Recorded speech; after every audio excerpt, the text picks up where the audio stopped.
And in the words of Kurt Valenti, we are live. Kurt may be not live right now. Big win by our New York Knicks. So you know what? Got two of my great friends on here, co-hosts, and great people to spend a late night with for a little mock draft show before the draft on Thursday. So uh, first and foremost, I'll go to our good friend Trevor Saltzman, who did a giant show with me a little earlier. Thank you for filling in for Paul, Trevor, and Trevor joins us from the Denver Bronco Roundup, Rocky Mountain Sports Network. Go check them out. But Trevor, how you doing again this evening? Doing well, Kenny.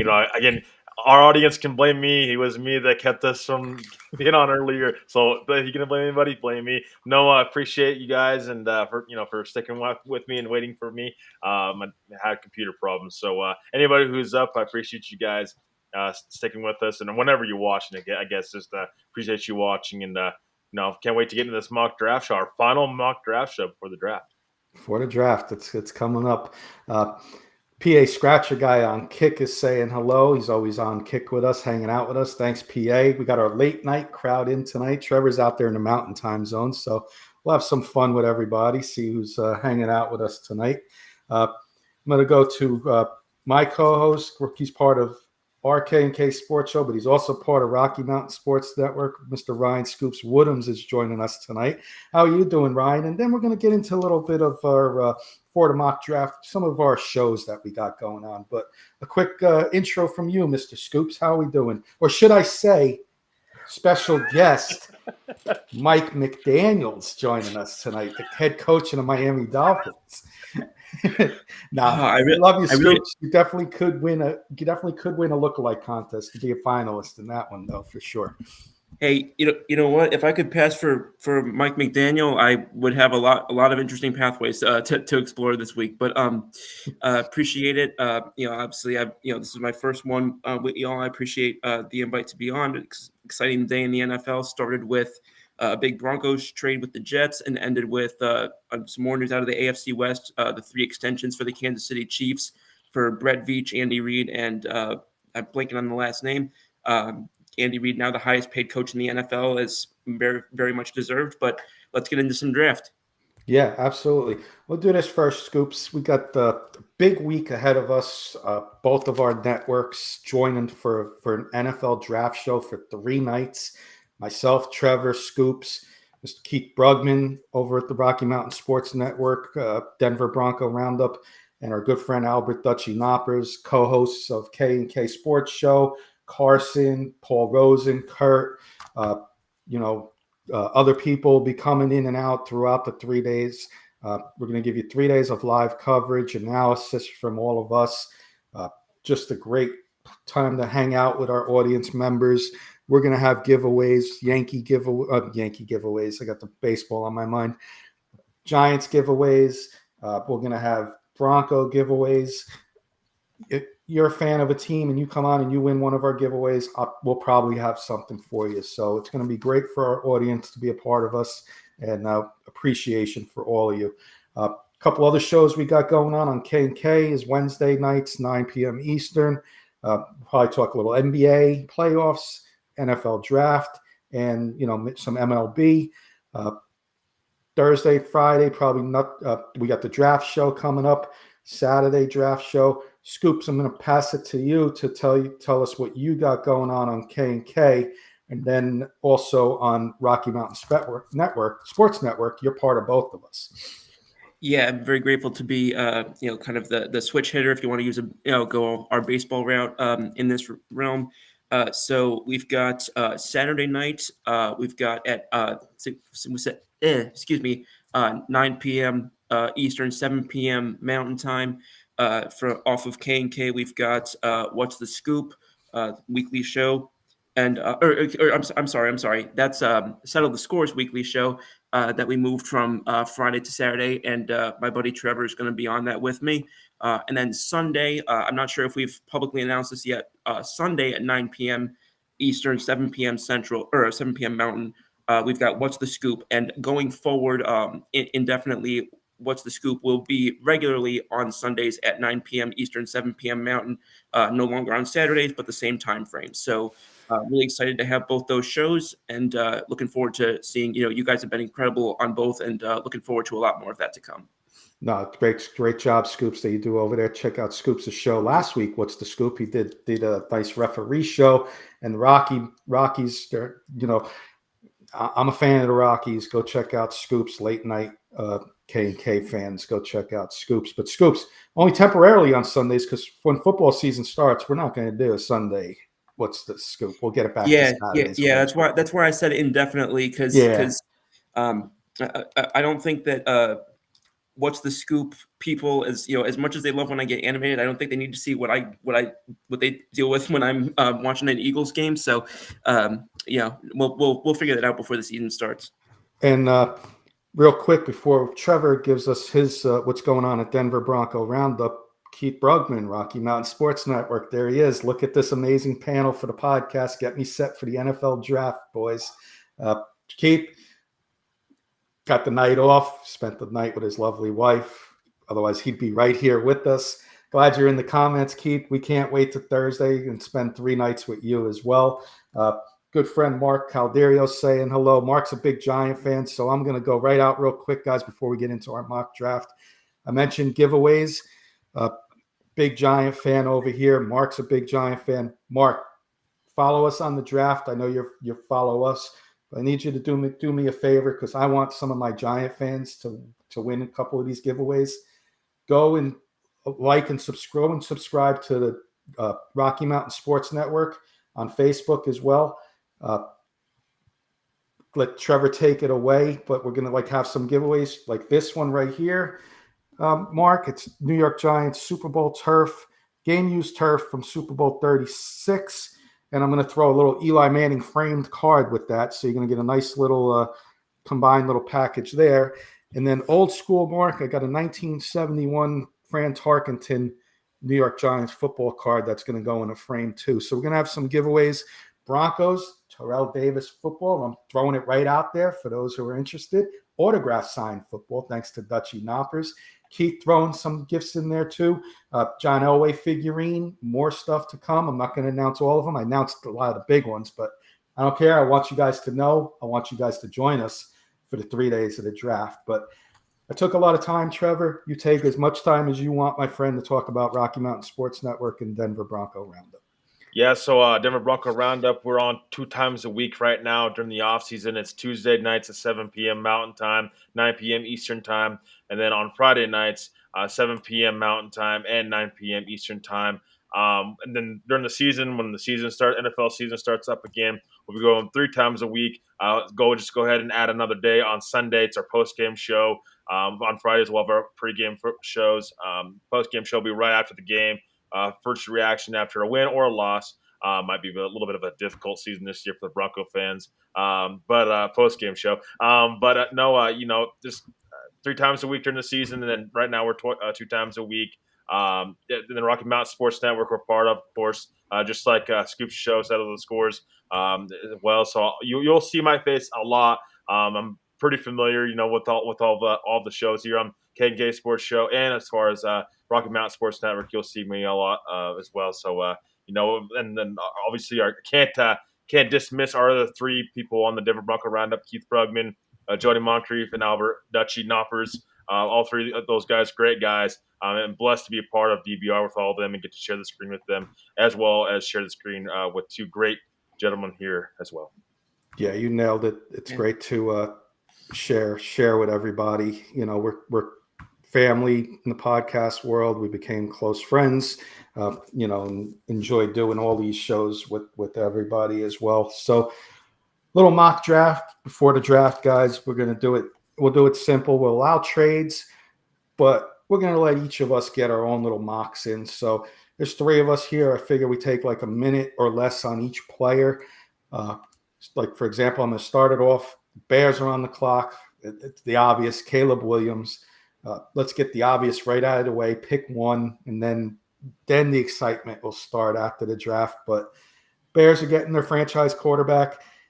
I got I'm on the fence about him. He seems a little cocky for me, but he is, in my opinion, the best quarterback and the best player in this draft. So the Bears are going to take a shot with him and their generational talent. Hoping to be their franchise quarterback for the next 10 years. Scoops, your first pick in the draft. Yeah, like you said, it's pretty evident that the Chicago Bears are going Caleb Williams. Not what the pick that I would make. For the record, the pick that I'd be making would be the quarterback, Jaden Daniels. I think in terms of stable metrics, which are most likely numbers coming from college that are going to translate to success in the NFL, in terms of how he does on early downs, how he does with pressure, and how he does on limiting mistakes, but also taking chances downfield. I think that Jaden Daniels ticks the boxes for me more than anybody else, and it doesn't come with the character questions that are being raised with Caleb Williams. That's the pick I would make. I do believe it will be Caleb Williams, but in terms of would I make the same pick, the answer is no. Yeah, I can't disagree with you there. We'll get Keith's Keith's question in a minute, but I'll go to Trevor first for his first pick. Yeah, it's Caleb Williams. It's been Caleb Williams for a while. I guess for me, what separates Caleb Williams before I watch Jaden Daniels and Drake May and JJ McCarthy is Caleb Williams, just his elite pocket awareness. We haven't seen it in a long time. It does remind me of Patrick Mahomes a lot. Now, I'm not saying he's Patrick Mahomes. I'm just saying he has Mahomes-like traits. The pocket awareness is something we just don't see in a quarterback prospect, and Caleb Williams absolutely has that. I swear he has eyes at the back of his head. He sees the defender come and he makes a miss, and he can make plays in and out of the structure of an offense. I think that's what also grabs teams' attention. So Caleb Williams for me, number one overall pick, number one overall quarterback in this class for sure. The question will be with Chicago is how can they surround him with better talent than they did with Justin Fields. Justin Fields, they did not do a very good job at surrounding him with talent as needed to be. So for me, Caleb Williams, no doubt, number one overall pick. Chicago, take care of him and help him. This guy grow. He needs leadership. I don't know if Evan Flores is going to be that. I would have probably paired Caleb Williams with some sort of offensive mind, but we shall see how it does. Hopefully, Chicago doesn't screw up Caleb Williams, and hopefully Caleb Williams doesn't screw up this opportunity to be Chicago Bears franchise quarterback. Well said, guys. Well said. Jody Moncrief, our good friend, Trevor's co-host at Denver Bronco Roundup. Broncos are trading for Dak. Jody, you must know Kurt's sleeping, because if Kurt hears that, there'll be an 11 on the Richter scale. Zach Wilson and Dak Prescott in the same week.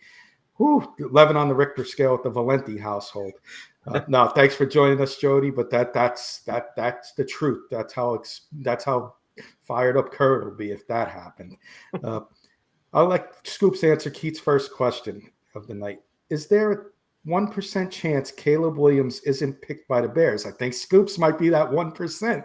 So I'll let Scoops officially answer that. I'm always reluctant to say that anything is completely 100% locked in the sports world with some of the moves that we've seen. So I'd have to say yes. I don't know if 1%. I don't know. I would have trouble quantifying that. I have to say yes. I do believe there's some possibility it doesn't happen, but however minute. And yes, that possibility would be significantly more great if they somehow made me a personnel head in the next 72 hours. Nice. Our good friend Graham. Hey, Trevor, looks like you get Broncos pick. Yeah, I think we're all good. I'm curious to hear you guys' opinions as well. And I've done a little bit of homework on my pick, so I think everybody in Broncos country will be happy. Yeah, we're gonna have fun with the Broncos pick and the Giants pick coming up. Graham, thanks for joining us. Always a pleasure to see you. Graham's a big Bronco fan, so I forgot to mention this. I do have a Bronco giveaway that I'm going to frame. Again, Bronco giveaway, Giant giveaways for our draft show. A little Champ Bailey for those longtime Bronco fans. I'm going to frame that in a nice frame for someone on our coverage there. So hopefully someone enjoys that Champ Bailey giveaway when we do that. But looking forward to that, guys. I just want to thanks, Graham, for joining us. I just forgot that I did have a Bronco giveaway for those Bronco fans that are watching. Anthony, good friend Anthony Mataloni, Holy Knicks game. Yeah, that was a crazy one. Kurt, still awake. Kurt, will there be an 11 on the Richter scale if Dak Prescott gets traded, like Jody said, to the Broncos? Keith Brugman saying champ, exclamation point. Anthony Mataloni's big Jet fan. Broncos can have Wilson. Kurt saying, and Kenny, let's go Knicks, baby. Graham saying he loves Champ. Yeah, Champ was you didn't have to Scoops, right? You might, I don't know if you know Champ Bailey that much. You're a little younger. I know who Champ Bailey is. I figured that. No. But I meant was you didn't really get. I don't know if you got to see him play much, but you respected him.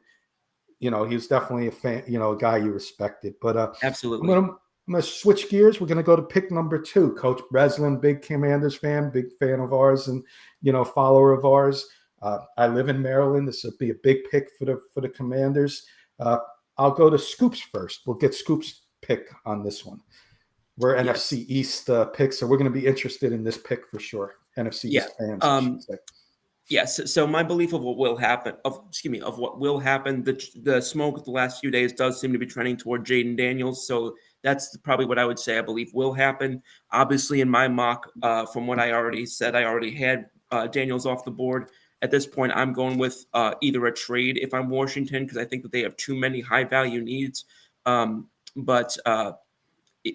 I stayed at the pick, I would probably go Marvin Harrison Jr. just because I think he's the best player on the board overall. Yeah, well said, Scoops. Let's get Trevor's. You're up, Trevor. Who are you going number 2 here? Remember, guys, we can do trades as well. We're just going to do a little fun, late night mock draft action with you guys. Spur of the moment thing we felt like doing tonight. And you could do trades if you'd like. But who are you going number 2 here? Commanders. A lot of people in Maryland. A lot of pressure on this one here, Trevor.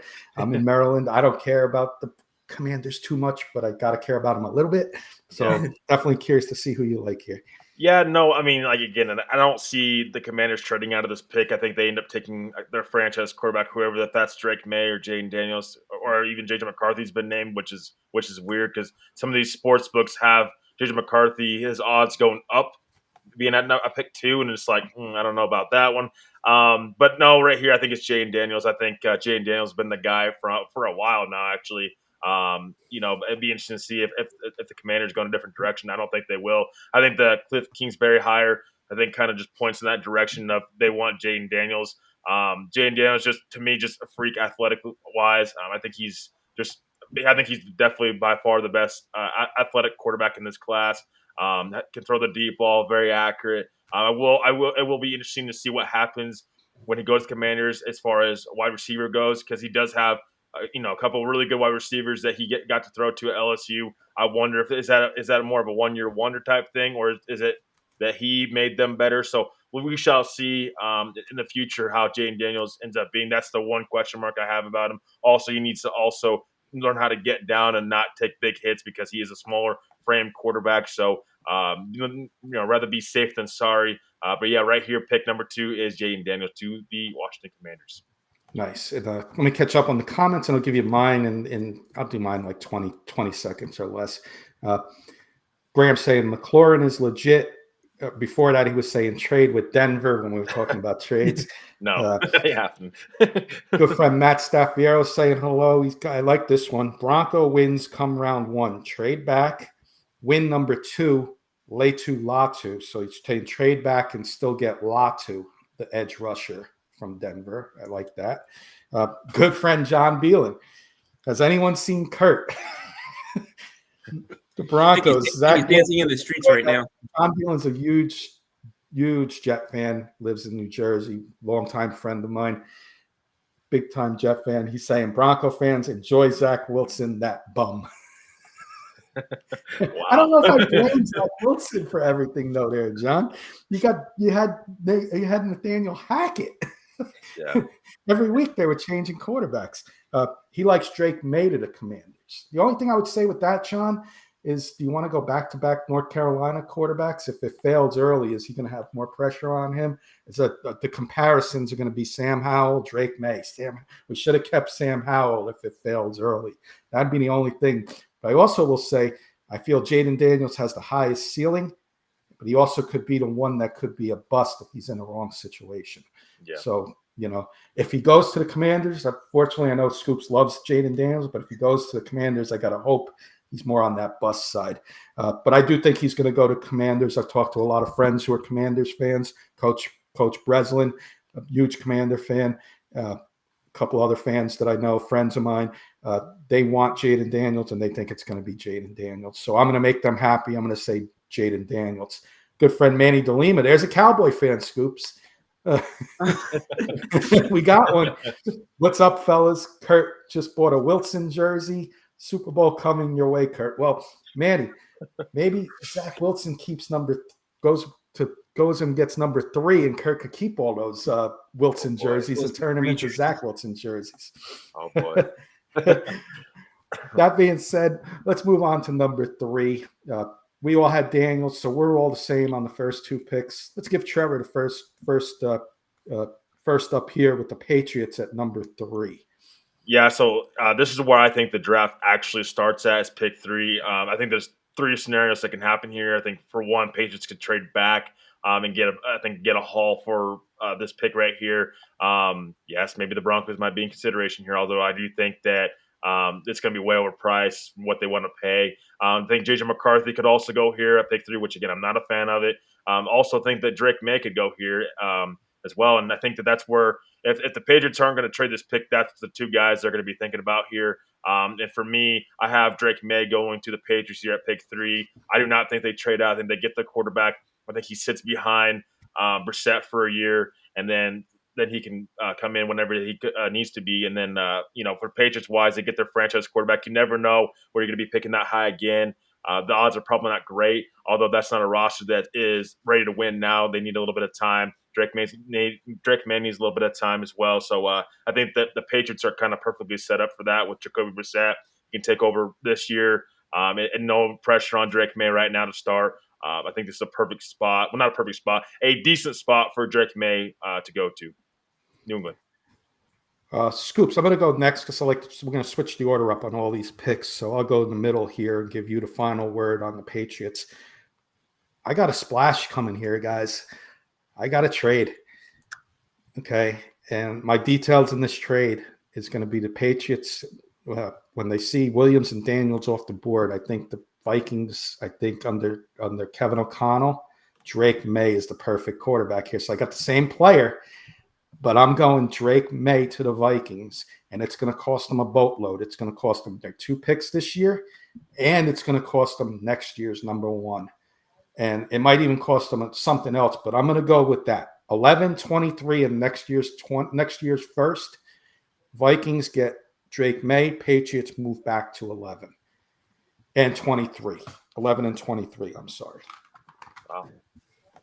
Scoops, your thoughts on that? I'm a little surprised because, and you'll see why in a second, but for this pick in particular, my prediction is that it will be Drake May just because I can't see them passing up on a QB. However, what I would do is, in my scenario, obviously, I haven't had Caleb Williams come off the board yet. This is where I would pick Caleb Williams because I think of all the QBs left, he's the one who's most likely to be able to overcome the absolute mess of offensive personnel that he was left in the hands of by Bill Belichick, who has, I think people are understanding more now how much he did a lot of damage to the offensive personnel room there the last couple of years. Good question from Keith. Trevor, you're big on Drake. You're big on Drake May, and you like Bo Nix. So I'm going to ask you this: how do you compare and contrast May versus Nix? I think, first of all, I think Drake May has a lot more upside than I think Bo Nix. Bo Nix, I think, has a higher floor than Drake May. I'll say that first and foremost. Drake May is more of a deep ball guy. Bo Nix is a more underneath guy. Bo Nix will get the ball out quicker. You think he's better over the middle of the field. Drake May, again, loves to throw the deep ball. He's very accurate, has a heck of an arm, has all the tools, in my opinion, to be a franchise quarterback. It's just how does he process? I'm not sure May's got the same processing skills as Nix does right now. I think Nix is a little bit ahead of the game with that right now. That's why I say Drake May, if he goes to a team, can sit a year. Even Minnesota, if they have Sam Darnold, maybe May sits a year. So that compared, just right off the cusp, those would be the two differences between the two of them. I think, again, you're taking upside here, hoping that Drake May will be that guy, your next franchise quarterback. I think, again, some people tend to forget this. Drake May 2 years ago was one of the best college quarterbacks in the country, and he hasn't had a lot of talent around him. So I think it's really unfair to kind of rate his season this past year because of the lack of talent he had around him. He didn't have a lot of talent. Same could be said with Caleb Williams. These guys just we want to say, well, they need more talent around them. Well, I want to rate them fairly compared to these other quarterbacks that did have talent around him, like Jane Daniels. I want to rate them, in comparison together. So Drake May, to me, just a guy that has to have the right pieces around him, has to have the right coaching staff around him. But if in due time, I do think that he could be a guy like I think Jordan Love was a guy that he got compared to as well, which is a new comparison for me. Justin Herbert would be a comparison as well. That's his upside. So right team, right organization, some time. Drake May, I think, could be a franchise quarterback. Love his tools. That question, Keith. Great question. We're going to move on to number 4. I'm going to, or did we get your scoops? I'm sorry, Patriots. No, did we get your pick? Yeah. I said Sorry, that I think it'll be May, but if it were I'd be taking Williams because my apologies. I got sidetracked there. No worries. Gonna piggyback. I'm gonna go myself first on this one. Cardinals. They're on the board. I think they got their quarterback, Kyler Murray. They got to get him a number 1 wide receiver. I think they're in love with Marvin Harrison Jr.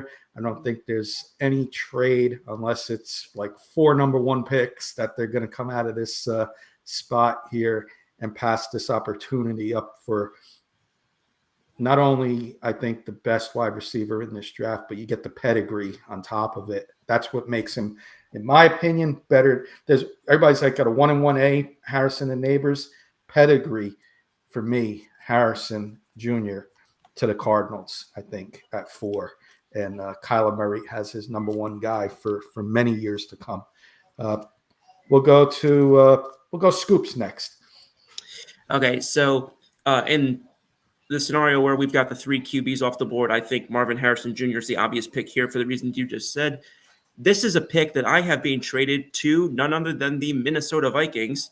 I think that in this scenario where it's gone the way that I would have it gone, I would have this pick traded. I think J.J. McCarthy is a great fit. That he kind of has a similar mold in some ways to Kirk Cousins. He's some of his intangibles have been compared to Kirk Cousins.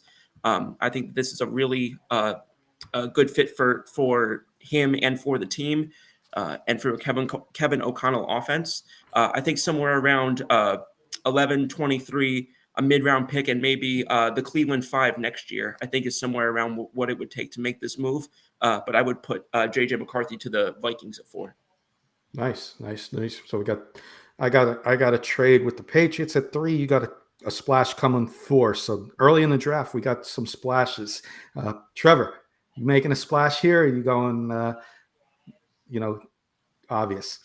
Yeah, I think, again, with Arizona, I think it would take a haul for them to move off this pick. But just because if you move off this pick at 4, let's say you do trade with a team like Minnesota or Denver, you're moving all that far down. You may not get one of those top 3 wide receivers at all. I mean, you're going to that next tier of wide receivers. So for me, I think they stick and pick Marvin Harrison Jr. at pick 4. I think you have to help out Kyler Murray as much as you possibly can. You're giving him another year, under Gannon. So, I think it's too big of a risk if you trade out of this pick. Yes, you can get a haul back, but you're also skipping out on what could be a generational type talent at wide receiver. And you risk losing, getting a chance to take one of the top 3 wide receivers. And I just think that just don't think about it too much. Just take the best player available here. This is a position of need, wide receiver. Give Kyler Murray a number 1 target. Marvin Harrison Jr. makes perfect sense here at pick 4. Yeah, definitely agree with that. Scoops, we'll give you the Chargers. We'll let you go first. I'm going to let Trevor go last on this one again because he's AFC West. So we'll let him get the final say for his fellow Bronco fans out there, see what he's going to do with the Chargers. But we'll get your thoughts first on the Chargers. Sounds good. And let me know if you want me to just do one of these going forward. But this is the first one where both of my mocks line up. I've got Joe Alt going in both of these. Harbaugh's big, if you want to call it old-time football, is very about physicality, very about protecting the lines, building up the trenches and such, and protecting your QB. And I think that's something that Justin Herbert has desperately needed more of.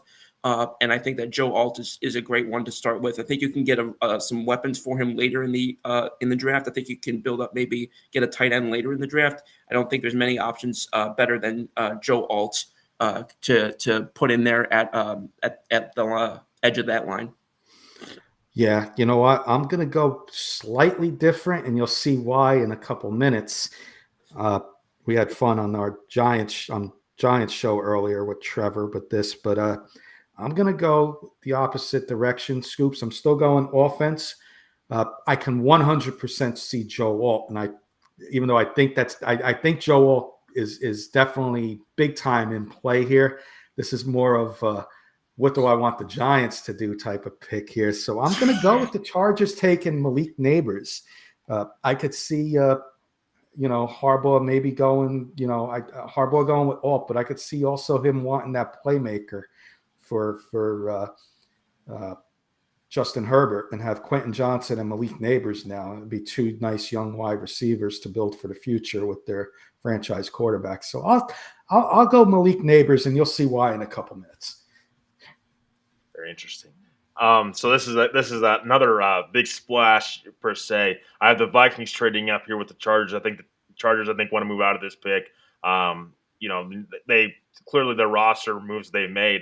I think they're clearly looking to reset that roster a little bit. So I have them trading with the Vikings. So pick 11, 23, and 2025 first round pick is going to the Chargers. For the 5th overall pick here, and a 3rd round pick is going back to the Vikings. In this trade, I have the Vikings trading up and you're not trading up this much for other than a quarterback. So it'd be JJ McCarthy goes here to Minnesota at pick 5. I think Minnesota, from what I have heard, they would like either Drake May or JJ McCarthy. They're fine with either one, whatever one doesn't get taken at pick 3. If the Patriots do stand pat, pick 3. I think JJ, we've said it multiple times, and I've said it as well. He needs to sit a year. He gets a chance to sit behind Sam Darnold in Minnesota, gets a chance to pair up with Kevin O'Connell there in Minnesota. I think that would be best scenario for JJ McCarthy. Honestly, that's a heck of a team there in Minnesota. They want to get a cheap option at quarterback. They got a couple guys coming up on their contracts. They have Jefferson coming up on his extension. Addison will need one here pretty soon as well. So going cheaper, getting a cheap, young, controllable, cheap contract in JJ McCarthy. And getting a quarterback there, I think it makes perfect sense. Pick 5 from Minnesota, and the Chargers get a chance to move back and get multiple players for their team. Nice. I missed a comment earlier from Keith about Jaden Daniels. He could be the second coming of RG3 in Washington. That's the floor part of him for sure. RG3 was hyped, number 2 pick in that draft. And, he unfortunately got injured and his career was Washington's lack of an O-line killed him. So that doesn't. Yeah, exactly, Scoops, 100%. So I could definitely see that, Keith. But Keith also agrees with you, Scoops, saying he likes Joe Alt to the Chargers.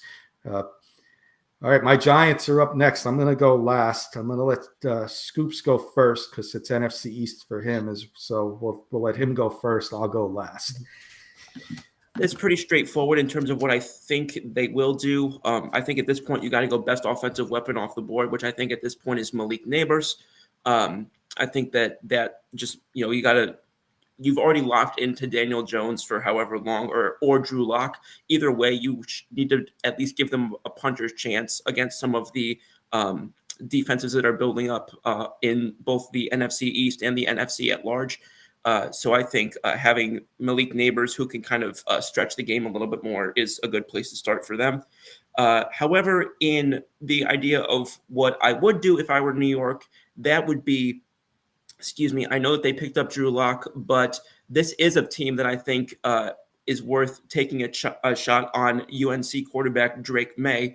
And I think that if someone's going to unlock him and unlock some of his boomer bust potential, who better than the guy who unlocked a boomer bust quarterback in Buffalo? Say that 3 times fast. In Brian Daboll, and there'd be a little fun storyline there as he replaces a Duke QB with a UNC one. Think of the nightmares Scoops may have there, Trevor.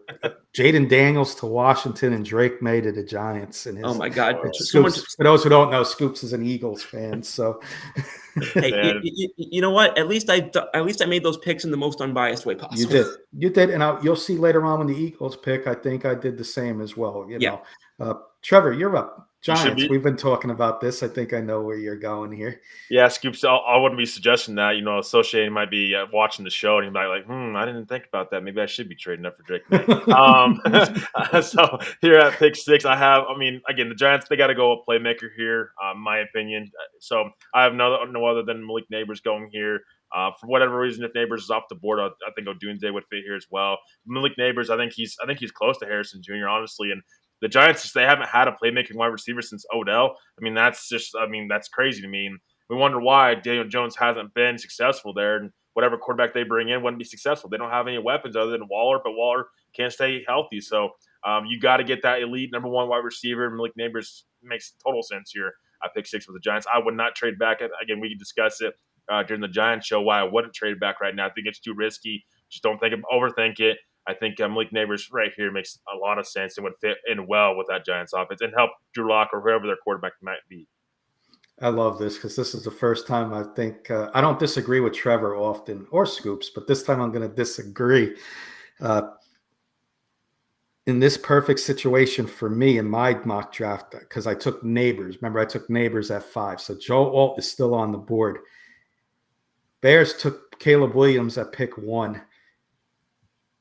They call the Giants and they make a move.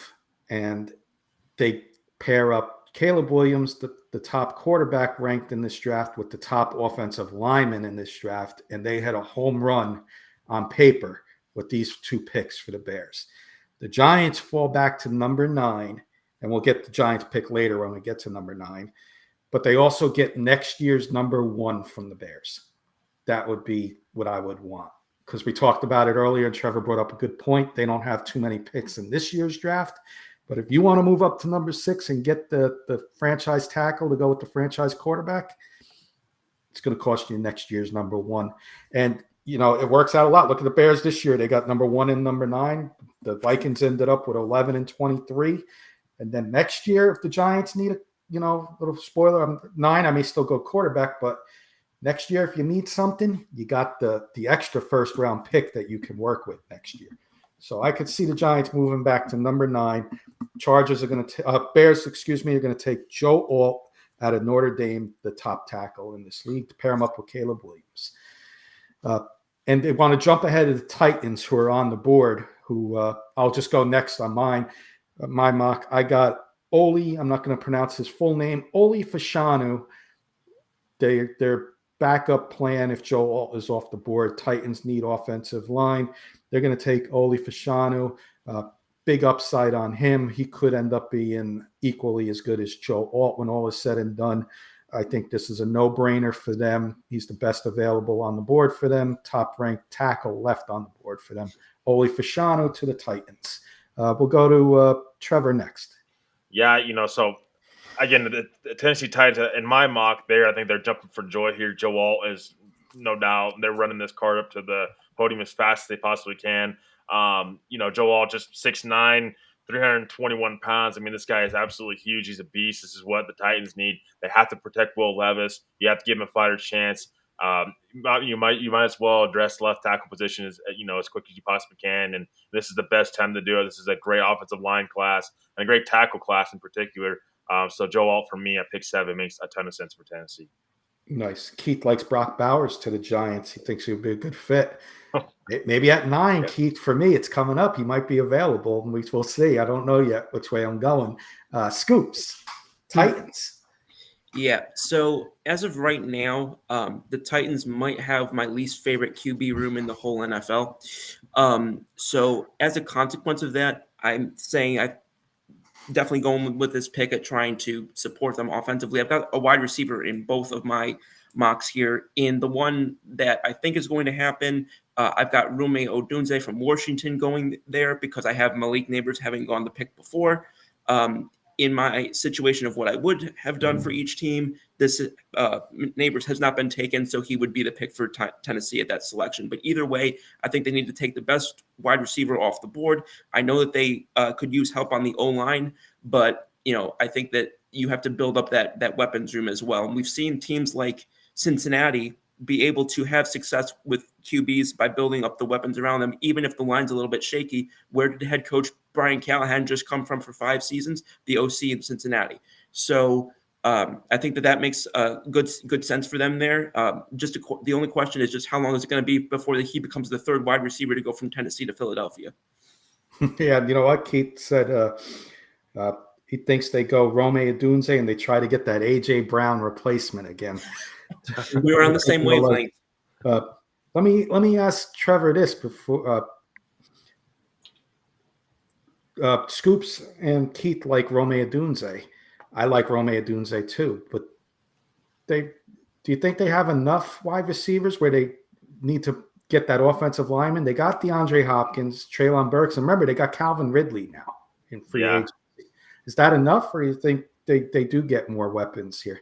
I mean, if I was them, I would definitely try to get another weapon. Right now you need to protect Will Levis as best you can, and their offensive line's not great. I think they invested into it partially with getting Cushionberry, but I think if you can get a guy like Joe Alt, this guy I think is one of the best players in the class, and it's at a position where you absolutely need left tackle. You get a chance to solidify that for the next 10 years possibly with Joe Alt. So, I think as much as it would be tempting to take a wide receiver here or go get more weapons for Will Levis, I think you've got to address that offensive line. And Joel is a guy that I think he's a can't miss prospect along with Marvin Harrison Jr. So if I was them, I would not pass this opportunity up to get a franchise left tackle like Joel. Right. Good points, guys. I'm going to move to 8. I'm going to let Trevor go first. This is an important one for him. You'll see why coming up at 12 on one of his players he may want, but I'm going to let him go, and Falcons are on the board here at 8.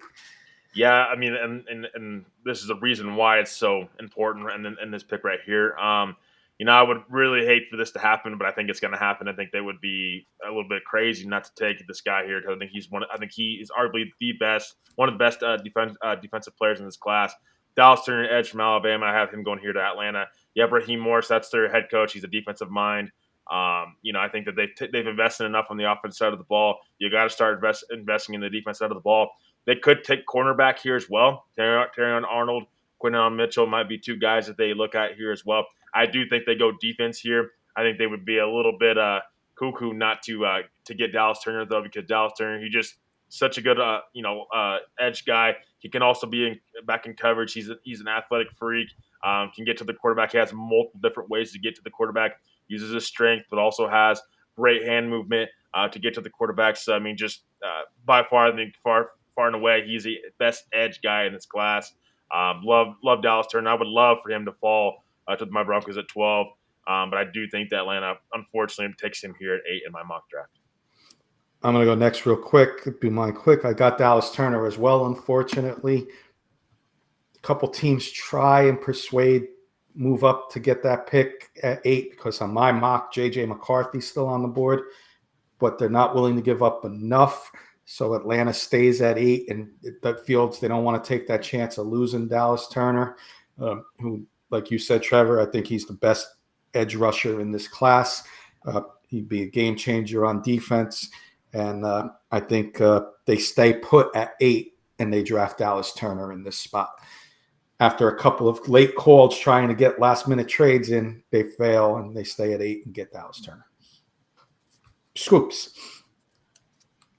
Yeah, both my mocks have Dallas Turner here, so I don't have a ton more to add. I think it's the pick that I think they will make, and it's the pick I think they should make. It's like Trevor said about one of the picks earlier this mock. Don't overthink it. The edge rusher and being perhaps the most valuable player left on the board just in terms of positional value. And I got to see him a lot at Alabama, and he screened top 10 pick more often than not. I think that's a great linchpin for Raheem Morris to rely on as he starts building up that defense with, like you guys alluded to already, all the offensive personnel that's been built up in Atlanta the last few years. Fair enough. I'm going to piggyback. Let Scoops go first on this one because we all agreed on Dallas Turner. So we'll give him the first shot here with the Bears' second of first 2-round picks at number 9. Yeah. So, pardon me. So I think that coming off of what they just did in, presumably in having taken Caleb Williams at number 1, I think that they're going to probably swing back and go back to their roots, if you want to say that, and go defense here. I think the best defensive player left on the board on most boards is going to be Quinion Mitchell. So I think that they're going to probably I think that they will go and snap him up. He's not necessarily the biggest need, but I think in their position, they're probably going to target best player available. And I think that they're going to deem that to be Quinion Mitchell. Not quite the same position that I would have, or the same move that I would have targeted. I probably would have gone the route of taking Latu, from UCLA. Again, if the picks had gone the way that I envisioned, but based on what I think will happen, I think we're going to see Quinion Mitchell go to Chicago. Corners are nice. There's some good ones in this draft, and that's going to be. By the way, again, we're doing a draft show three nights, and we're all taking certain positions, and secondary's mine. Quinion's pretty highly ranked on mine, so when he gets picked in the draft, I'll have some nice analysis on him. So, Trevor, pick 9 for you, Bears. Yeah, Second pick. So in this one, I do have a corner going here, but I do not have it going to Chicago. I have the Indianapolis Colts trading up to pick 9. They are going to be taking Terrion Arnold. The package going back would be the Colts trading pick 15, pick 46 in the second round, pick 117 in the fourth round, and a 2025 fourth round pick for the Bears 9th pick. And Terrion Arnold is going here to the Indianapolis Colts. I think that this is an opportunity where the Colts need to jump in front of the Raiders, who I think the Raiders will take a corner in this class, in my opinion. So this is an opportunity for the Colts to get their guy, number 1 corner off the board, in my opinion. Yeah, I mean, and again, Terrion Arnold, great cover corner. I think he can do a lot of great things. I have him in front of Mitchell just for that reason. I think he's a better cover corner just in general. So I think for the Colts solidifies a need. You get aggressive and you get a chance to get your guy. What a nice pick for the Colts. And the Chicago gets a chance to move back. They have 4 picks total. That's why it's just hard for me to see them move up in this draft without giving up next year's draft capital. They get more draft capital, move down, and still be able to be in a good place to get their guy that they want, and the Colts get their guy. And a very special hello. Our good friend, your good friend, Trevor, everybody's good friend, Michael Ronquillo, saying hello, good evening, guys. And he's throwing the blue and orange hearts out there. Michael, I'm a Knicks fan, so I'll take those blue and orange hearts as well. So Scoops is an Eagle fan. That's not close to green. I don't know. You got any blue and orange somewhere, Scoops? Not you're Yankees. You're not Mets. I guess you could pass for Denver, right? We'll root for Denver, obviously. When we're part of the Denver Bronco family. Michael, I know you'll be joining us for the draft. We're going to have lots of giveaways. Terrell Davis signed ball. We hope you can win one of these giveaways.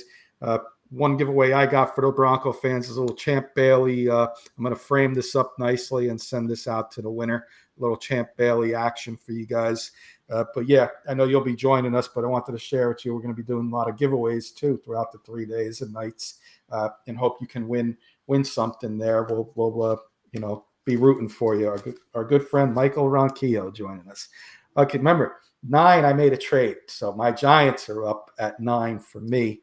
I had the Bears moving up to 6 to take Joe Alt on my draft. 51-49%, Keith, if you're still listening. Rome Odunze over Brock Bowers. In the draft room, it gets voted. Rome Odunze is the new Giant receiver weapon that we need. At pick 9, instead of pick 6, it's a win-win situation for the Giants. They get the guy they want 3 picks later, and they get next year's number 1 from the Bears. Jackpot. That Paul hopefully hit in Atlantic City. Here's my jackpot. Our good friend Carson saying hello, guys. He's waving to us. Carson, we'll see you on Wednesday. Check out Carson Shear Show, guys. Does great short videos on YouTube. Talks about not only Detroit sports, but all the hot action in the sports world. So he'll have NBA playoffs. He'll be talking about the NFL draft as well. He'll be joining us hopefully on Thursday sometime during the first round. We'll get to say hello to him and get to say hello to Carson. So hopefully he's around where he can hang out with us for a little bit on Thursday. So yeah, win for me, Rome Odunze. Get the guy we wanted at 6, at 9. It's a jackpot. Let's move on to number 10. So the other New York team, Trevor, I'll give you the first crack here. The Jets on the board at 10. Yeah, so I mean, again, the Jets can go in a lot of different areas here. For me, I think they go best player available on the board, and that's going to be Brock Bowers, tight end out of Georgia. I think they take him here. They could go offensive line. I was definitely debating on giving them an offensive lineman, but I do think they can add if they can add another weapon to their tight end room and give that to Aaron Rodgers. That would definitely help them out. And they probably don't want my Broncos to take him, so Brock Bowers. I mean, just complete tight end, just in general. I mean, he can block. He did, pass block, run blocks at a high level. Breaks the way he breaks tackles, run after the catch is absolutely amazing. He's a great athlete. I think this is a fantastic tight end prospect. And if he can stay healthy, so I think that would be great for the Jets to add that another weapon to their offense. Brock Bowers here at 10 to the Jets. I got a trade here. I'll go next, Scoops. Give you the final on this one. Jets are going to trade with the Raiders, and it's going to make Kurt and Jody miserable, and it's going to make Trevor jump for joy. Raiders are going to get J.J. McCarthy. They're going to go get the quarterback. They're going to move up 3 spots. Not going to cost them much. Jets fall back to 13. Raiders give up maybe their second-round pick this year, or second and fourth, or maybe a next year's second on top of it, 2 second-round picks to move up 3 spots and get J.J. McCarthy to sit behind Gardner Minshew for a year. And he's in the AFC West, which will make Jody and Kurt miserable. Him and Harbaugh will be in the AFC West. I just got to make this fun if they were listening. If they're out there Yeah. listening, I want to make this fun, and get them a little stirred up. But Scoops, how about you? What do you got the Jets doing here at 10? Both of them, this is overlapping. I mean, we just saw what was it, 25 seconds before their golden goose at quarterback broke in half on the field.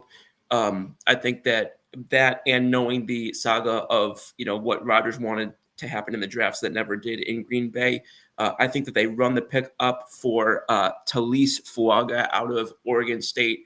That's both what I think that they should do and what I think that they will do. I don't really have much more to say on that. I think that when you see a quarterback of that age, of that caliber, and of that, what you just went through to get him and the alternative that you had both before and after him, I think you got to protect him like he's, made of glass. So I think that in both scenarios, Talise Fuaga would be the pick. Fair enough. This is this pick's funny because I'll go first because I think we all had the Vikings trading. So you guys got to fill me in on what your trade details were again when you got it up. I had Minnesota trading with New England. So New England's on the board here, and Brock Bowers is still on the board for me. The quarterbacks are off the board. In this pick 11, I think they go get Brock Bowers, and maybe the next coming of, they talk about, we're going to get the next Tom Brady. Well, maybe they'll get the next Rob Gronkowski in Brock Bowers. So one that you don't see mocked too many places. I'm going to have Brock Bowers in a shocker here going to the Patriots at 11. Scoops, your trade details with Graham saying the Raiders got to take a kicker. Agreed. Who's your trade again, Scoops? Vikings. So give us your details there. Yeah, so I'll just refresh that. That was I had the Vikings moving up to 4 with Arizona. So this pick in mine belongs to the Arizona Cardinals.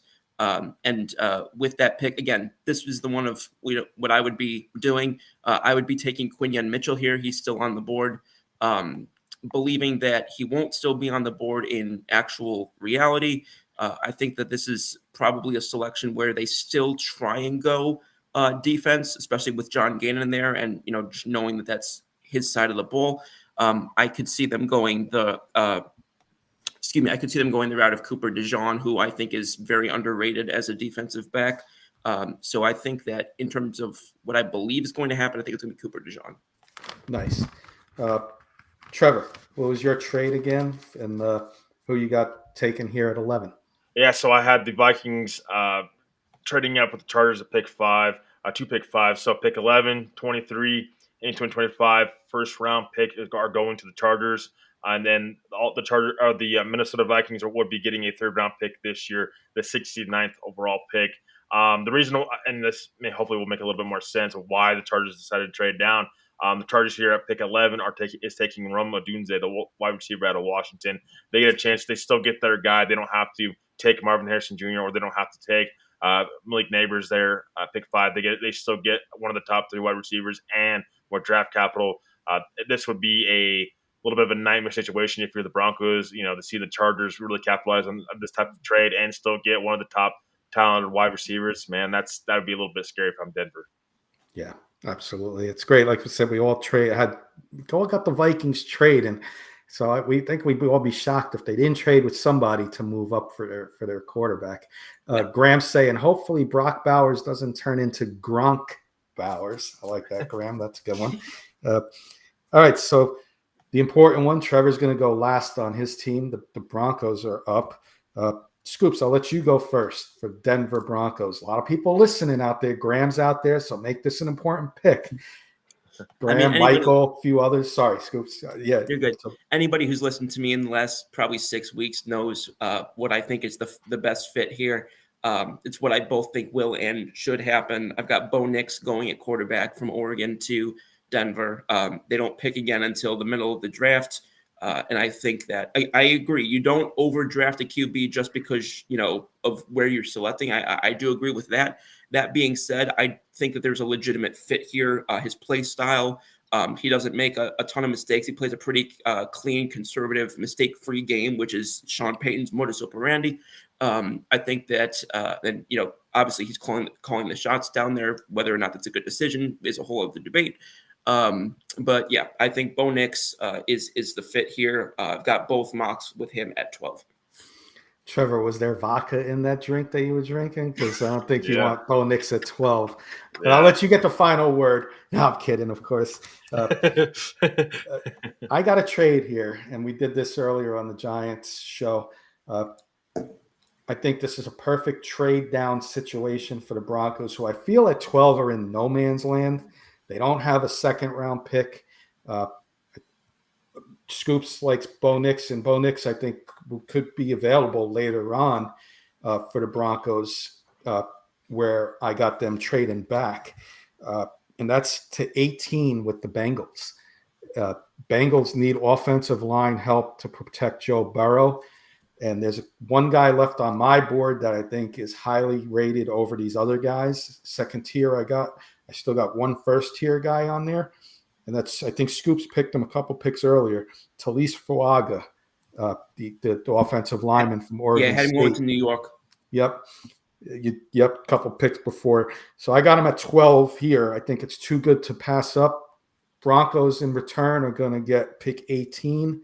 And they're obviously, and maybe some other details, but they're going to get that important second-round pick in this year's draft with that move. So the Broncos are back down to 18, but Talise Fuaga going to the Bengals, Trevor. Real quick, Cram saying the pressure's on, and does he start? He wants to know, Scoops, Bo Nix start day one? I don't think so.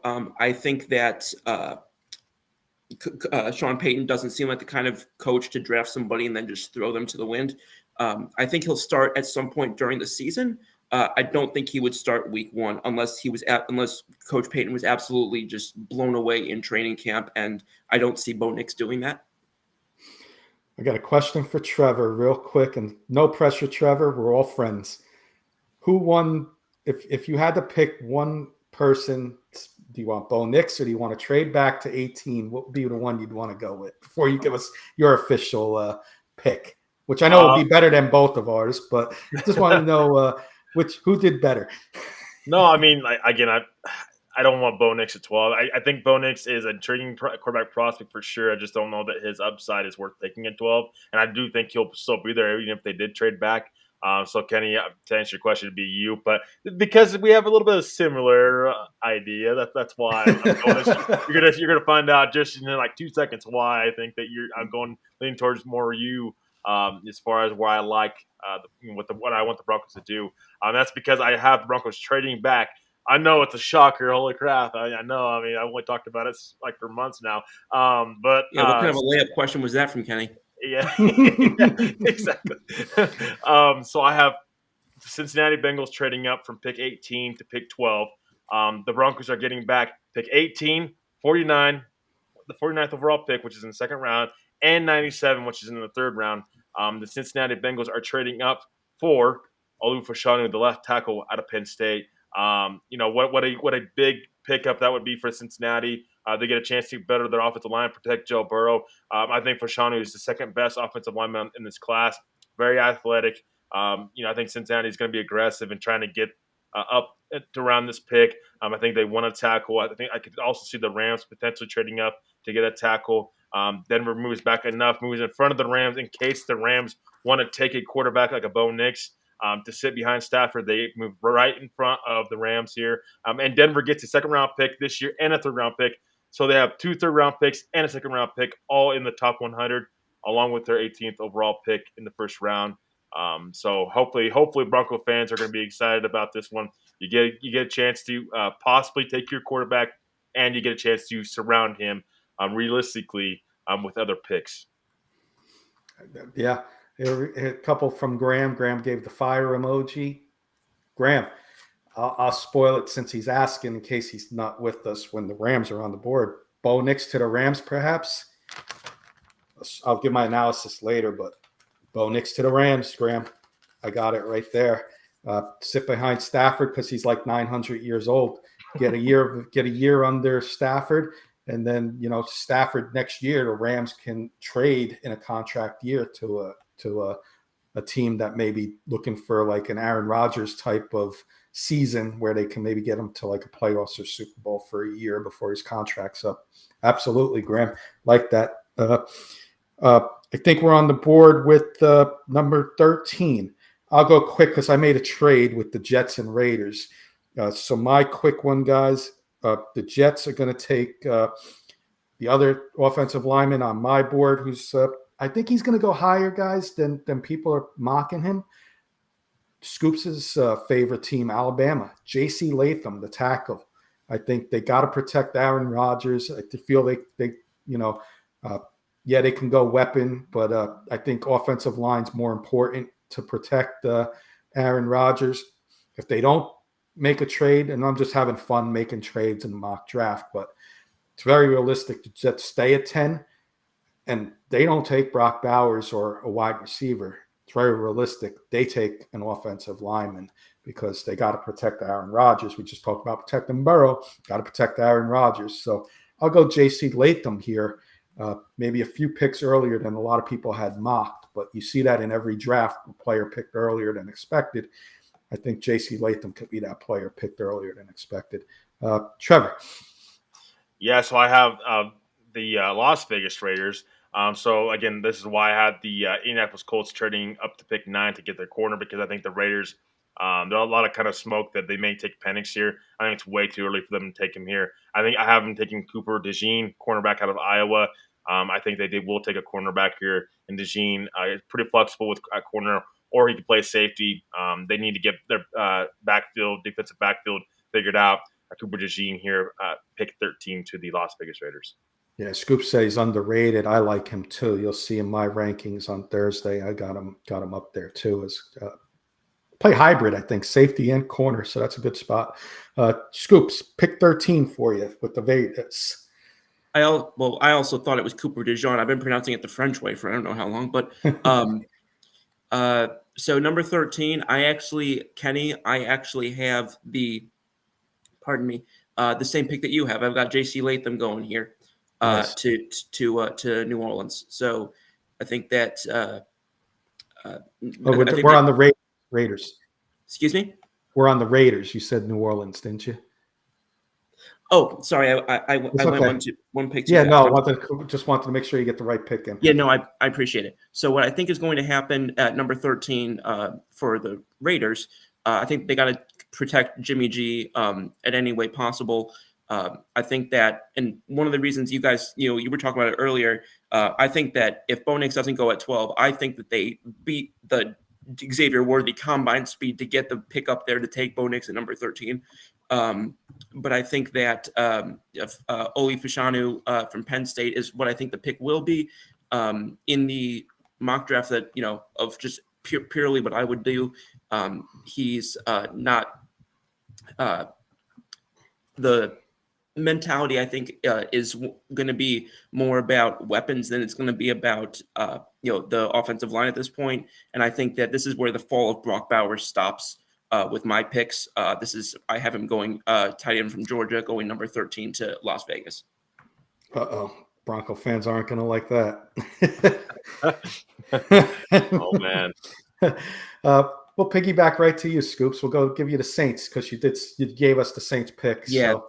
Yeah, so my apologies on that one, but I've got this is where I think J.C. Latham is going to go. I think that Derek Carr deserves every chance to be as successful as possible, and I think that he is not going to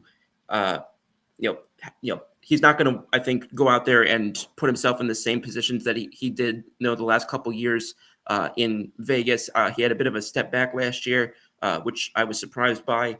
And I think that as he gets older, you want to continue to support the quarterback as best you can. And I think Dennis Allen has always been a little bit more of a mentality of building it up the trenches, playing physical. I think J.C. Latham, coming from the Saban branch in Alabama, makes that fit really well.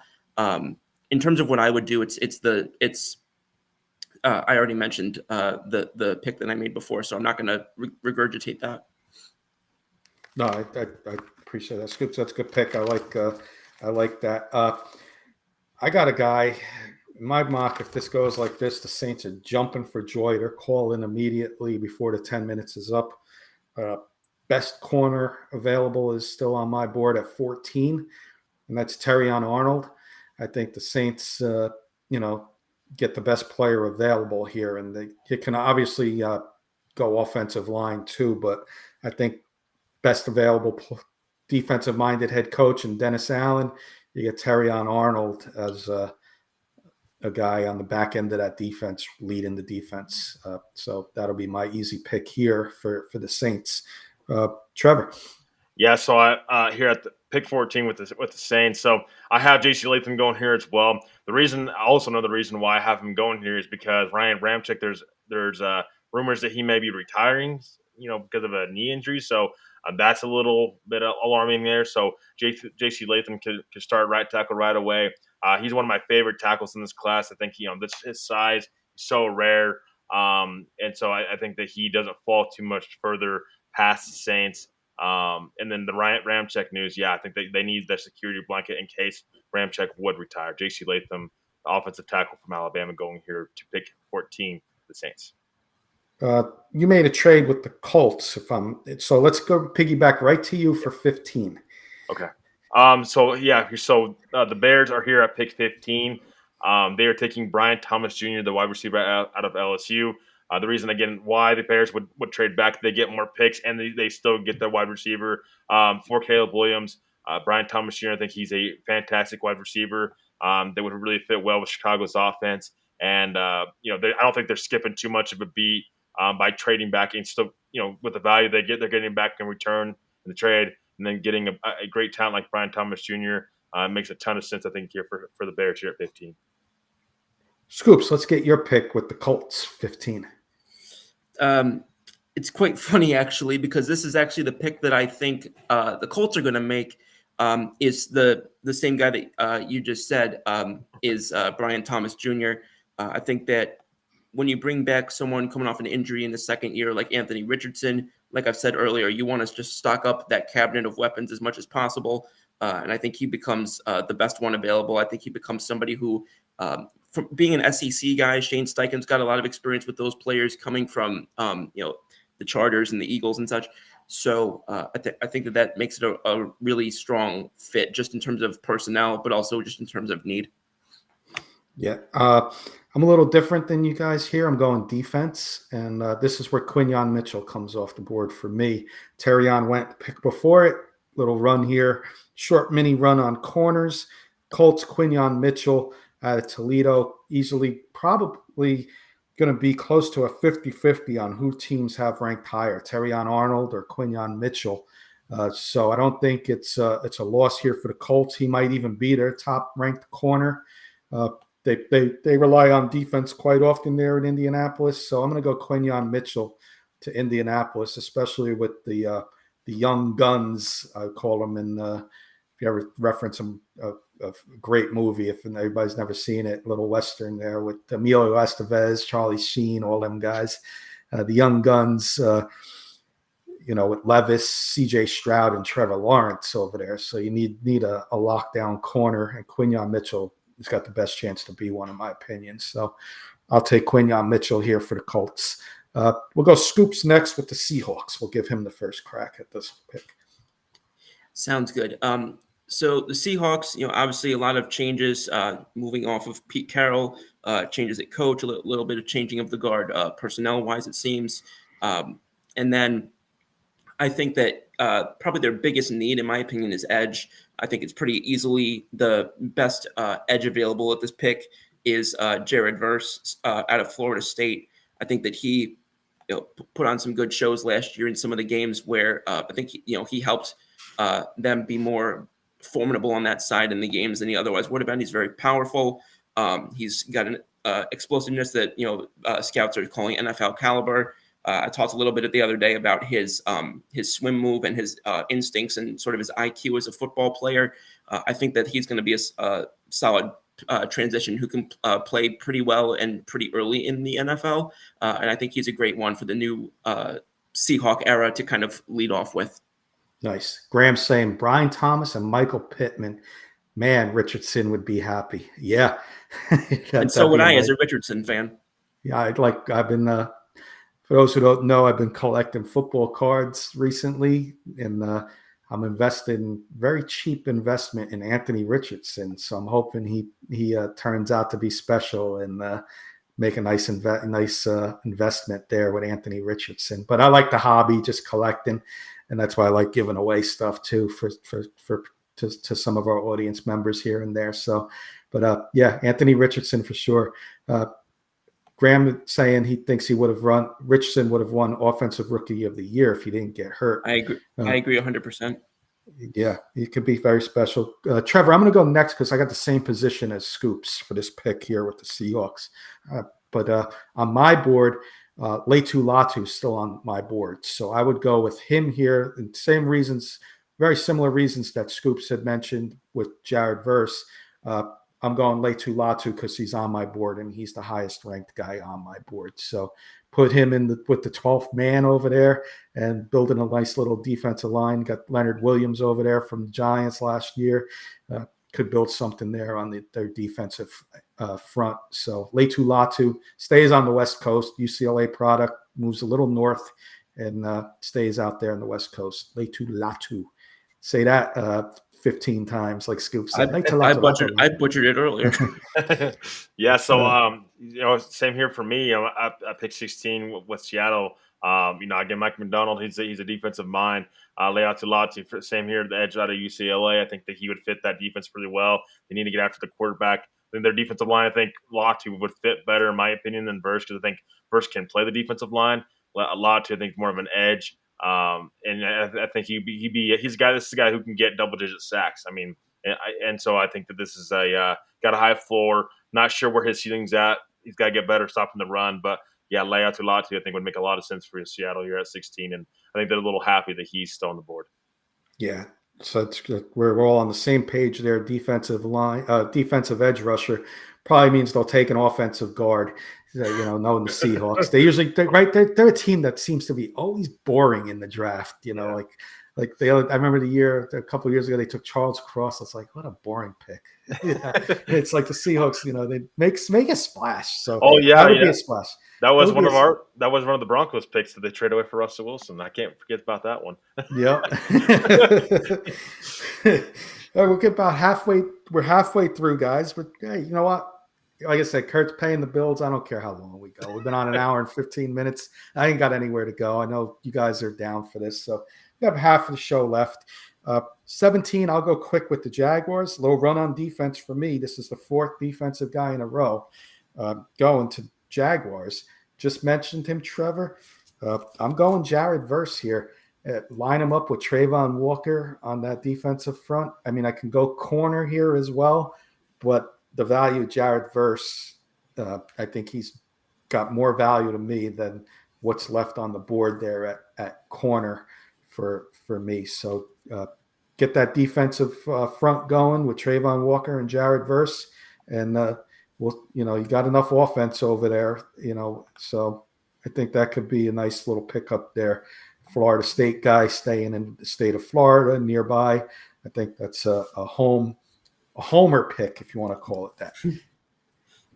We'll go to Trevor next because he went last on the last one. Yeah, so I have Jared Verse going to Jacksonville as well. This is a guy I've had mocked to them before in our previous mock draft shows. I think just makes a ton of sense. Again, stays in state, stays in house. I think he'd be a perfect guy. For that defense, and they absolutely need him. And this is a guy that again uses his strength. They needed pass rushers in the past before, so they really needed to address this. And with this pick, I do think they end up going pass rusher, Jared Verse, edge rusher out of Florida State. Mr. Scoops, you get the last word here for the Jacksonville Jaguars. I think knowing Coach Peterson and just knowing what they have committed to Trevor Lawrence, both literally and just intangibly, I guess would be the word. I think that their needs on the offensive line are more geared toward the interior, but I think that they go offensive tackle from Washington, Troy Fautanu, and I'm sorry that I keep messing these names up, but Troy Fautanu, the tackle out of Washington, I think that they're going to like his flexibility. I think that they're going to like the fact that he can play anywhere. So even though he might be more valuable as a tackle, I think that they might be comfortable switching him to guard.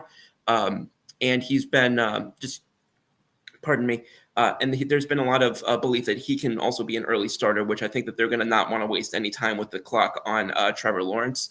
In terms of what I would be doing, I got to go with, you guys have already talked about him quite a bit, but I would be going with my guy from Alabama, the defensive back, Terrion Arnold. I think that I think that that's more of a need at this point for them than tackle is, even though, like I said, he's liked for his potential versatility is Fautanu. But I think just in terms of what they need on a pure ability basis and what they need for building up their defense, I think Terrion Arnold is going to fill a much desired hole back there. Keith is saying Verse is a big riser in his opinion, could go sooner than later. Yeah, depending on what teams like Keith, that's a very good possibility. I could see him being close to maybe just outside the top 10, if depending on what teams are looking for, depending on how the draft goes. I mean, we're going to see. Guys, I should have did this. We just had the halfway point in our draft. For those who are tuning in late, K&K Sports Show and Rocky Mountain Sports Network are going to give you a special mashup draft show this coming Thursday. We're going to be live 7:30 Eastern time, 5:30 Mountain time. Friday, we'll have full coverage of the draft, 7 p.m. So it'll probably go on like 6:30, maybe 6:45. And then a long Saturday day. So, let's hope it's raining where you are. And, we can spend 6 hours with you guys on Saturday. But some mashup show. We're going to have giveaways. We're going to have analysis. We're going to break down each position. Each of us have different positions we're covering. We're going to have guests. We may have Carson. Hopefully, he'll either be joining us or be live at the draft. There's some complications that I heard about the draft, like they're opening it up 10 hours ahead. Scoops has been to an NFL draft, so he's witnessed it. It's a long day, and it might be a little too much in the Detroit area to be there for that long. So we're going to see if he can get there for us. If not, he will still hang out with us sometime throughout the draft. So be sure to join us for those 3 days, and excited about spending those 3 days and nights with you guys. So little halfway point there. I should have mentioned the show for those coming in late. I'm going to go first, guys, because this is where I had a trade back, and then I'll let Trevor go because he had a trade as well. And we'll let Scoops go in the middle here because you didn't have a trade here, Scoops. My trade back here, Graham, I know you're listening. Keith, you're listening. Trevor liked this idea earlier on the Giants show. You just got Zach Wilson today. he's going to be competing with Jarrett Stidham either for the backup job or the starting job. Let's hope things turn out great and he becomes the second round pick that the Jets took. He was just in a bad situation. We've seen it before. Geno Smith, 10 years of bad luck for the guy, and he turned his career around in Seattle. It happens. Okay. I'm going to count on that in this first round and not take Bo Nix, who's on that board and very tempting. I'm going to take on my board best of the tier 2 wide receivers, and that's Brian Thomas, and get a playmaker to team up, with Zach Wilson or whoever the quarterback is, get some offense and build it around Brian Thomas. Now you got Mims and you got Sutton. Now you're talking a little bit here. So Brian Thomas and a little shocker to the Broncos at 18. Scoops. I like that. The only question I have for the two of y'all is, has anyone told Mike Brown you're allowed to trade up in the draft? Because the Bengals have not traded up in the draft, or in the first round rather, since 2012 when they took guard Kevin Zeitler. So as much as I think that could be a good move, I'm just not seeing it. I think that I think what I would do if I were in their scenario, I would be trying to protect Jared or Joe Burrow as absolute much as I can, because that is not an asset you can afford to lose. If he's done, it's over. If I'm in their position, I'm taking Olu Fashanu still on the board out of Penn State. Again, it's an I'm not overthinking this type of move. What I think they will do, again, I think they still place a lot of emphasis on those interiors. I think that they go the lone interior D lineman I can see going in this realm, which is Texas, Byron Murphy II. Yeah, and I'll answer real quick. Quick hitter, Scoops' answer. You nailed it. You said you got to protect Joe Burrow. That's why I'm trading up, because I got to protect Joe Burrow. So I got to get that highly rated tackle for me. That's why. They should. I'm just not seeing. Yeah, no. And if Fashano's there, and you're like, if in your mock you got Fashanu there, that's a no-brainer. 1,000,000%. I'm calling up 10 seconds into that phone. So I that's the only way I could see this guy moving up, is because you got to protect Joe Burrow, your best quarterback that you've had, since Boomer Esiason, maybe Ken Anderson. So possibly. Trevor, if you want to answer Scoops before or after your pick, feel free. Yeah. So the reason I have them going after trading up to pick 12 to get Fashanu is because he's the second best tackle on the board, and I think that the Colts, I think that there's a couple other teams that would probably take Fashanu. I don't know that he falls all the way to 18. I think he would be gone by then. So if you're the Bengals and you have Fashanu as the second highest graded tackle on the board, I think you got to do whatever you got to do to protect Joe Burrow and go after him. And again, I think the not trading up was kind of the old Cincinnati way. Now you have a franchise guy in Joe Burrow. You have to whatever it takes to get him. And if that means being aggressive, trade up to get the second best offensive tackle on the board, I think you got to do it. That's why I have them trading with the Broncos. And I think, again, if they didn't, I think Fashanu would be off the board by this point in time. I think the Saints would take him. I think the Colts would probably take him. Maybe even the Raiders as well. There might even be consideration. So I think he'd be off the board. So in this instance, obviously I had the Broncos trading back, and they were going to take Bo Nix, quarterback out of Oregon. I don't think there's any more messing around. The reason if they don't take Bo Nix here is because they're just not in love with him. Maybe they like Bo Nix. Maybe they're just not in love. That's why they wouldn't take him at pick 12. But taking him at pick 18 and getting other picks back for pick 12 would help Bo Nix. And again, Bo Nix don't have to start right away. There's no pressure right away. He's a first-round pick, but he can sit a year if he needs to. I don't think he needs to. I think he'll compete right away for the starting quarterback job.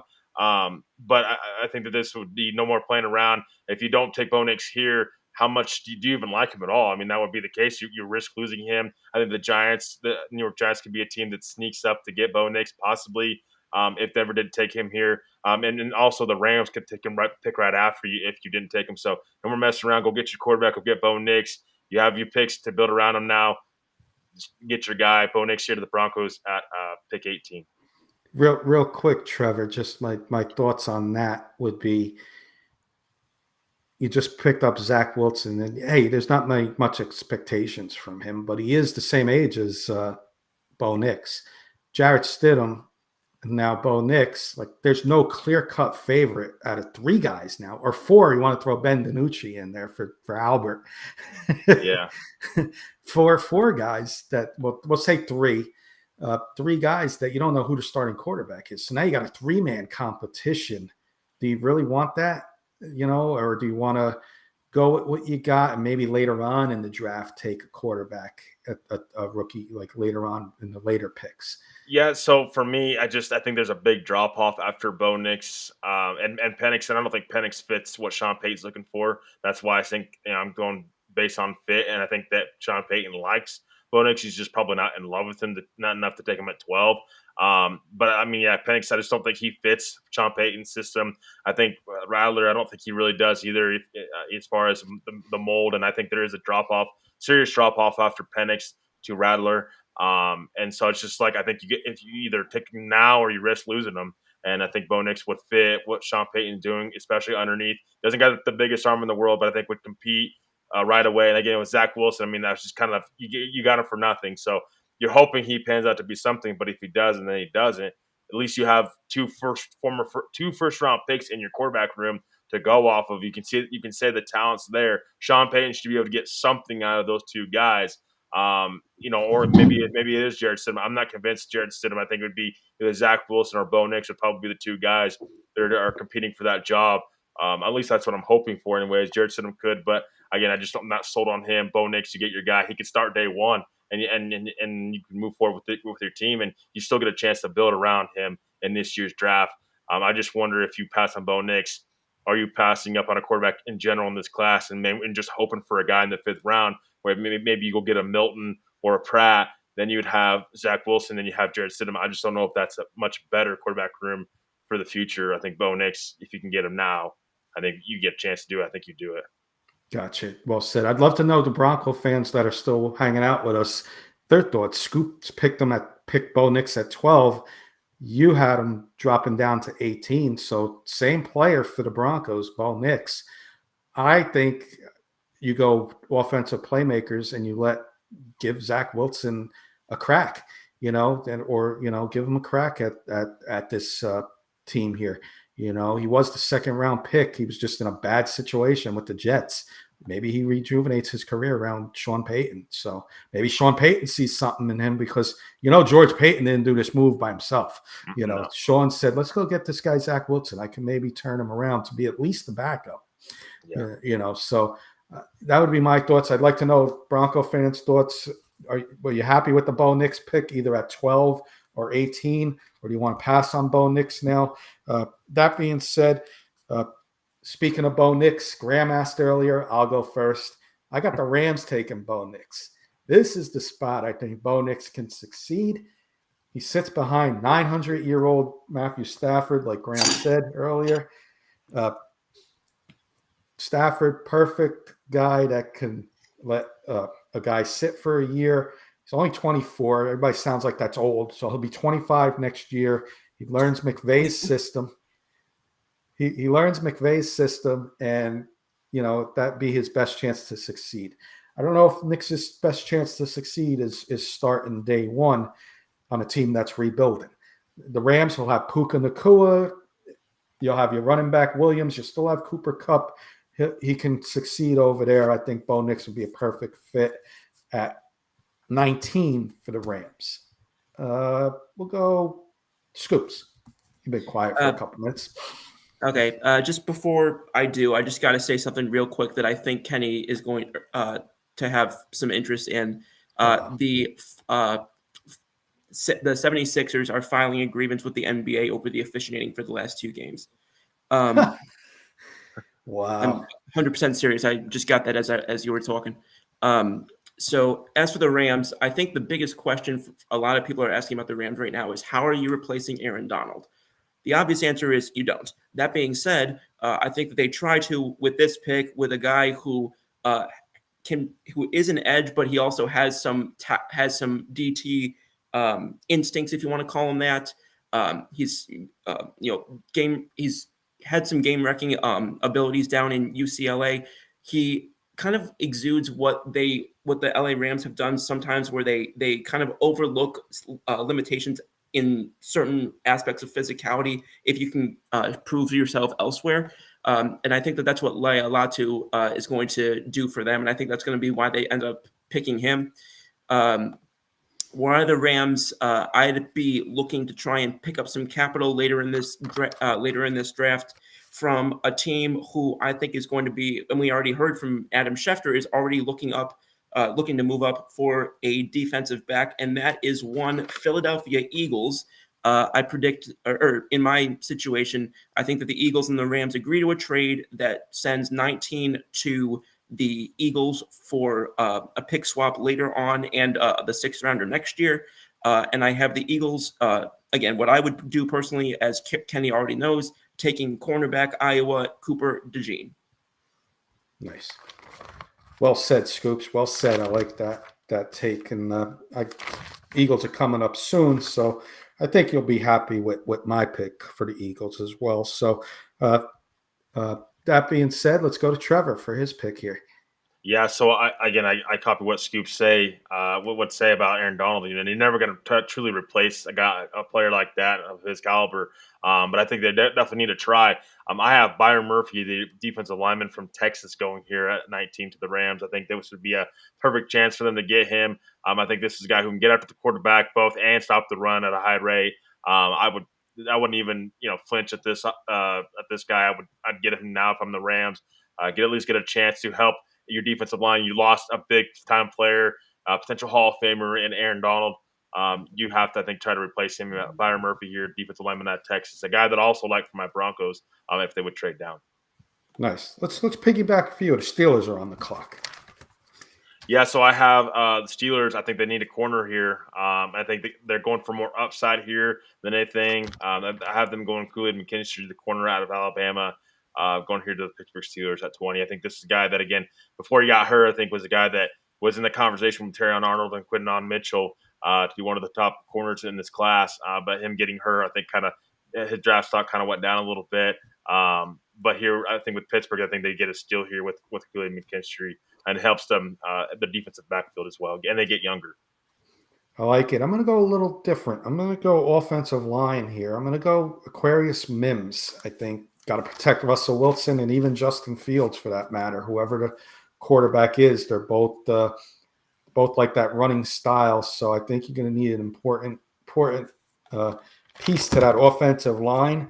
And I think Aquarius Mims is the best available offensive lineman left on the board, outside lineman, tackle, I should say. So Aquarius Mims, not a flashy pick here, just a safe pick for the Steelers. I'm going to go that route for the Steelers. Scoops. In terms of what I'm expecting the Steelers to do, I very much agree with Trevor about the defensive back route. However, in what I think is going to happen, Terrion Arnold is still on the board. So he goes here at 20. They race this pick in like nobody's business. Him being off the board in what I would do for each team, similar to what Kenny said, I would be focusing on protecting their two quarterbacks that they've got, and I'd be taking Troy Fautanu out of Washington. I don't know what happened there. There's Dak Prescott again.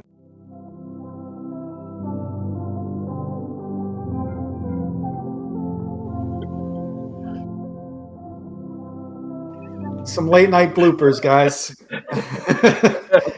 I don't know what happened there. Kenny versus technology.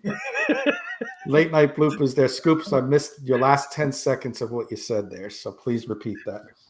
All right, I'll paraphrase it because I don't have the exact words in front of me. But so basically, no, what I was saying was that I think that what I would do if I'm picking for what I would do for each team, the pick would be Troy Fautanu because, again, like you just said, you got to protect Wilson as he gets older. You got to protect Justin Fields if he's going to be back there, trying to improve and succeed in the pocket at some point.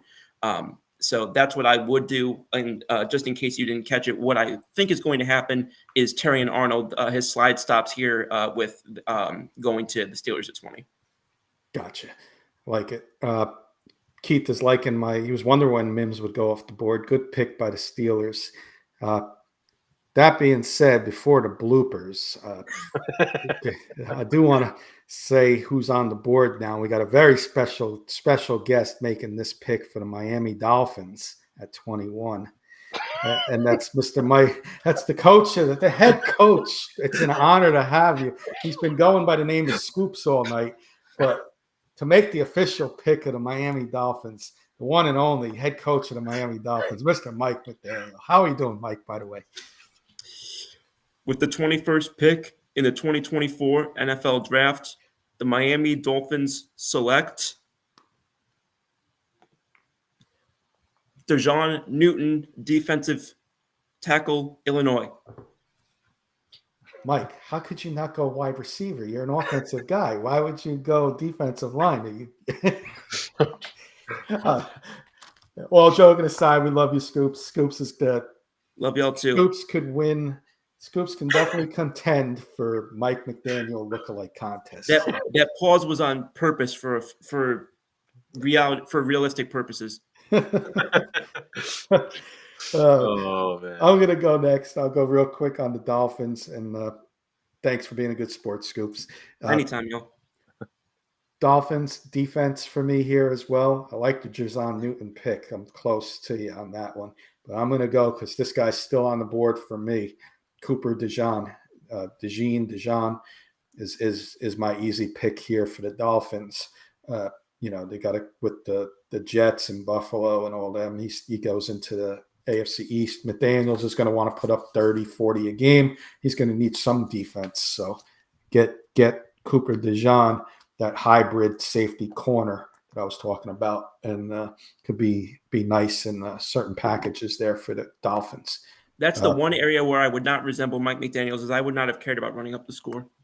Well, he did against Denver. Sorry, threw a jab there. Yeah, there we go. Yeah, you should have brought more. Your thoughts on the Dolphins here, Trevor? Yeah, so I actually think they need offensive line here. Before in previous mock drafts actually had a guy that I don't know if any of us have him in our first round. I don't have him this time around, but I actually had them going Jackson Powers Johnson, the center out of Oregon last time. This time, a guy that's fallen for me in this draft is Talise Fuaga, the offensive lineman out of Oregon State. I have him going here to the Miami Dolphins. I think he can move to guard, so I think that will help him in this situation. He don't have to play tackle. I actually think he's a better run blocker than he is pass blocker. So I think Talise Fuaga here. I think I think this would be a steal for the Miami Dolphins, and Mike McDaniel I think would be happy about this one. Yeah, that's a good pick there. Scoop's going to get to go last. His Eagles are on the board. Well, you had him moving up, right? So you don't have the in Eagles. one of my mocks, I have them still picking here. In the other one, I've got this pick belongs to the Rams. We'll give you the final word, and you can grade our picks as well. I'll go first. I'm the NFC East foe. I think your Eagles do need corner help. You had them picking Cooper DeJean. All joking aside, they struggled a little bit in the secondary last year, but you made some nice pickups this year on defense, I think. And Bryce Huff's a nice pickup. You got some players back. I think a fit here. And this guy did well at the combine. He lit it up speed-wise. And that's the Clemson corner, Nate Wiggins, I think would be a nice fit here for the Eagles at 22, and a no-brainer pick here for the Eagles. Trevor. Yeah, so I think Scoops will be happy about my pick as well. On previous podcasts, I have been trading down, but I think they actually will stick and pick here because this guy's on the board still for me. Quinyon Mitchell, the corner out of Toledo, I think this would be a heck of a pick for the Eagles. Just, again, a very good cover corner that I think would fit in well with that team. They need to get younger at corner. I think that this would help them do that. And he's very athletic. So, I think Quinyon Mitchell would be a perfect fit for the Eagles. And I think they would be running this up to the podium as fast as they possibly could. Yeah, Scoops, what are your thoughts on our picks? And then give us your pick. Being 100% honest, Kenny, I give an A, and Trevor, I give an A+. The only reason I give him an A+ is because I don't have Mitchell lasting past pick 11 on either of my mocks. So just because of the value that you'd get there, I would be blown away excited if that happened. But yeah, no, y'all nailed it on the secondary issue. It's why I had them in one of them jumping up to get Cooper DeJean. Whenever I say his name, I'm going to think of Mustard. But the draft in which I believe that they will still have this pick, not because I think for a lack of trying to trade up. I think they'll still have this pick because I don't think they'll have a willing partner moving back at this point after some of the QBs have gone off the board enough to make a deal. And with that, I think that they know they have to replace Jason Kelsey, which again, not someone you ever can replace. However, the best pure interior lineman who can play center at this point in the draft is Oregon's Jackson Powers Johnson. I think that's the pick that they end up going with here because it's not often that your pick lines up very well with getting a player at a position that you very much need to replace. And then for the Rams, I already spoke about their need to, again, their quote-unquote replace, or I'll say succeed, because you can't replace these guys, to succeed Aaron Donald in the middle of that line. With this pick, I have the Rams, having traded back, selecting Texas defensive interior lineman Byron Murphy II. Like it. So, yeah, Eagles are going to be definitely interesting to see if they do take a corner, which one of us was right, because we had three different corners. Yeah. And curious to see if Keith's listening, who he would take at corner. But it's going to be interesting to see if they do go that route, which one of us was right. Sorry, I already know they're talking to 4 teams in the teens about moving up, so we'll see what happens. Yeah. There's a couple of reasons they would want to move up, because there's a couple teams later on, I think, that may be trying to move up too. That's part of the motivation is one because is Carson. They don't want to get leapfrogged by a Dallas or somebody like that. I was even thinking even further down, the Lions have done it before, moved up a bunch of spots, and they need defensive help too. But we'll get to them in a couple minutes. Yeah. I'm going to go first again on the next pick, guys, because I made a trade, so I like to get that out of the way, and then the official pick would be on here. So at 23's original pick is Minnesota, but we all had a trade, actually. So, again, this is going to be an interesting one. I have the Patriots on the board here. They got Brock Bowers earlier from the Vikings at pick 11. Pick 12, Scoops just mentioned him. I think it's the best player available by far left on the board. And Patriots, who need multiple positions, go get Byron Murphy here. Get the defensive guy here to pair up with the offensive guy. Make Gerard Mayo very happy. Head coach, his first defensive pick here as the Patriots head coach. Byron Murphy, the defensive tackle. We'll go to Trevor next. Yeah, so obviously I had my pick here with going to the Chargers. Again, the 11, 2023, and 2025 first round pick is going to the Chargers for the 5th overall pick, and a 3rd round pick is going back to the Vikings. So here at 23, I have the Chargers taking Jerzon Newton, defensive lineman, Illinois. I think that, again, the Chargers get a chance to capitalize on this trade. You get a Dunze and you get Jerzon Newton, 2 starters immediately for the 5th overall pick. And I think Newton's going to help that defensive line. I mean, you don't know what they have going forward. So, you get a chance to get a guy who can stop the run and can get after the quarterback. And this is a guy that has fallen in the draft a little bit. Byron Murphy kind of seems like he's a guy that's kind of overtaken him as far as defensive lineman, interior defensive lineman goes. So Jerzon Newton here, I think, would be a nice fit for the Chargers at pick 23.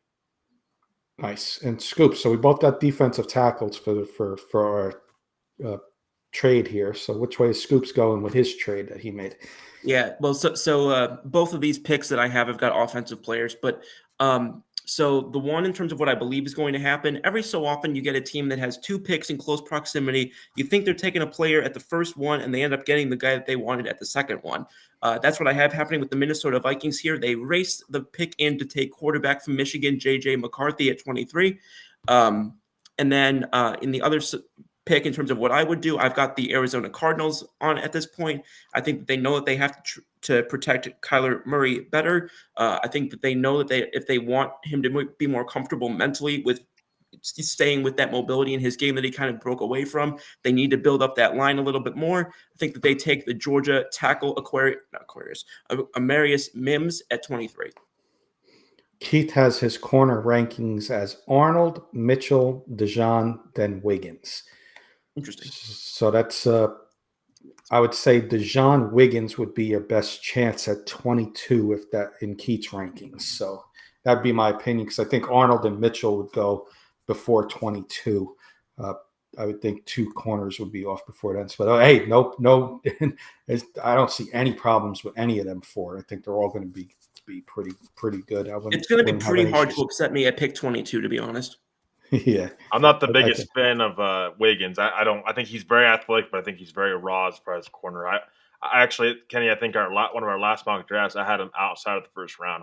I think this is a guy that's going to drop, and I think again he's freakishly athletic, but I mean he's got some tools to work on for me. That's all. I actually agree with Keith for the most part as far as Wiggins being the last corner.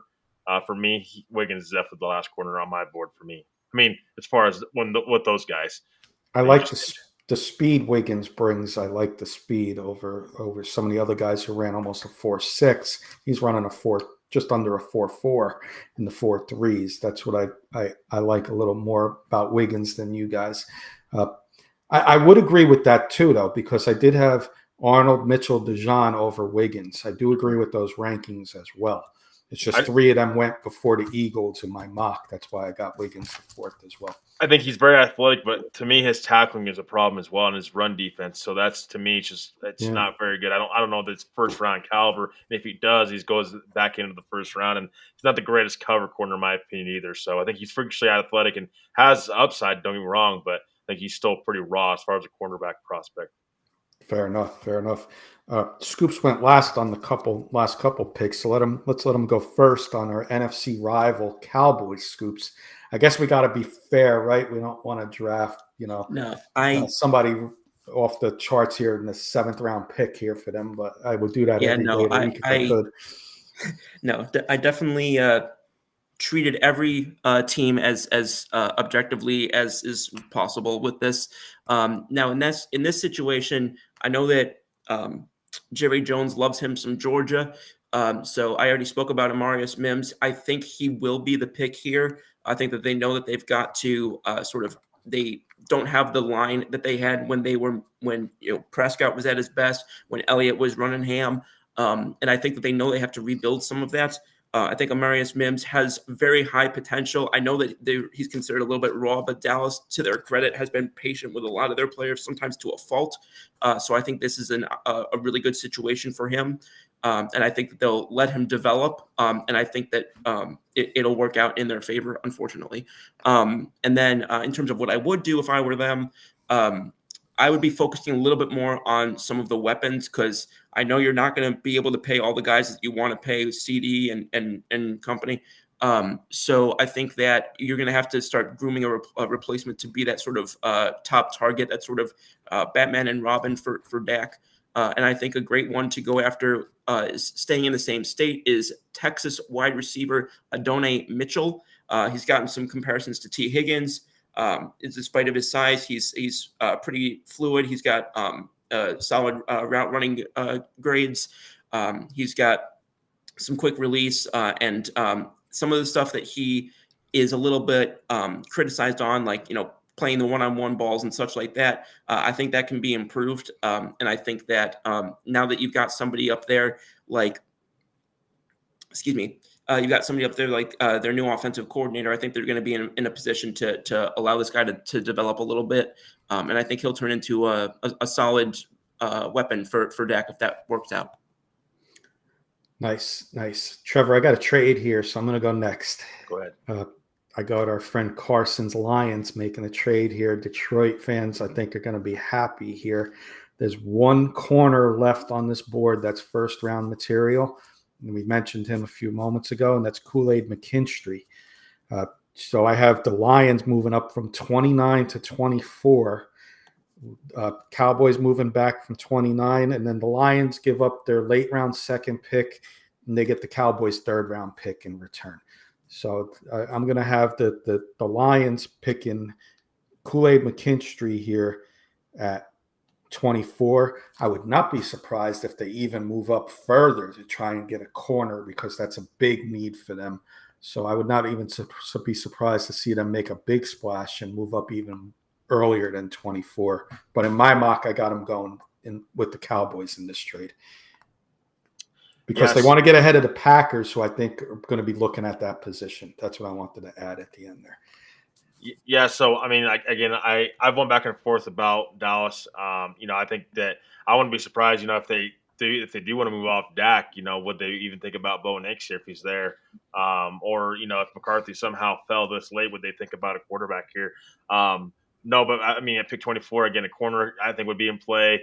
I think I've had Kamari Lassiter in the past. And Nick Wiggins could possibly go here. But I actually have them taking Jackson Powers Johnson, the center out of Oregon. I think they need to help fix up their offensive line. I think he's a heck of a talent on the offensive line and just very solid all the way around. And again, he's never going to go high because centers typically don't go high in the draft. But I think this is a guy who can move to guard, he can move to center. But I mean, he's just a bully. I've seen him play at the Senior Bowl, and he was fantastic. And I just really like Jackson Powers Johnson. So I think that this would be a great pick for Dallas here. Nice. Breaking news from Michael Ronquillo. You'll be happy, Trevor. Nuggets win 101-99 over the Lakers. Let's go. 2-0. Nice. Congratulations. Keep it up. I'd like man. to see the Lakers as a first-round exit. Question from Keith. Is there a tight end that can sneak into the first round after Bowers?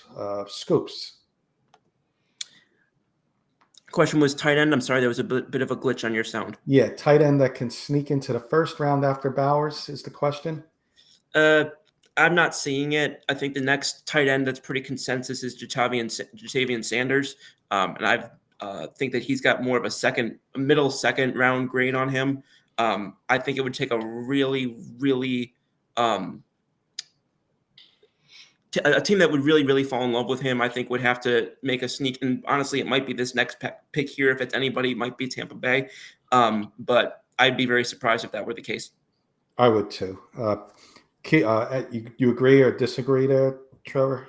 Yeah, I mean, I don't see another tight end being well-rounded as Brock Bowers in the first round. So Jatavian Sanders and Ben Sinnott, would be two guys that later in the draft I would definitely wouldn't mind seeing go off the board, and I think could both probably second and third round guys. Though I think Bowers is the consensus first round draft pick at tight end. Absolutely agree. Let's move on to the Packers, guys. We got a few more picks. Let's go back to Trevor. We'll get his thoughts first on the Packers. Yeah, so here at pick 25, I think I have Packers going here. Jordan Morgan, the offensive tackle out of Arizona. I think they need to address the offensive line, try to help Jordan Love as much as possible. And I think that Morgan is one of the few tackles that are still on the board. I think here in the first round that I think would have really nice pass protecting traits to him. I really like him as a tackle. And this is a guy that has also visited the Broncos as well. So this could be a guy, if they trade back, might be a guy that they consider as well. I got a guy here that's really fell back in my board, and I guess one of them that the Packers are jumping for joy. It's Troy Fautanu. You guys picked him a little earlier. I had him slipping a little bit. So Troy Fautanu, no-brainer pick here for me. Not much else to say, but they get an A on that pick. So, Scoops, I'll go to you for Packers pick here. Okay, Packers. This is one of the picks that lines up both on my what I would do and what I think they'll do. I think they want to show some commitment to Jordan Love and reward him a little bit for his incredibly kind of unforeseen sort of breakout last year. I think that they might throw a little bit of shade at Aaron Rodgers by picking a player at this position, but I both expect them to and would select Duke's offensive tackle Graham Barton. Nice. I'll go next. We got the Bucks on the board here. We've been picking this guy. You guys picked him a couple picks earlier, both of you guys, and that's going to be the offensive lineman, interior lineman, Jackson Powers Johnson here for the Bucks. I think they need some offensive line help, and I think he's the best available on my board. If that's the way it goes, he'll be the best on the Buccaneers board. So Jackson Powers Johnson for me.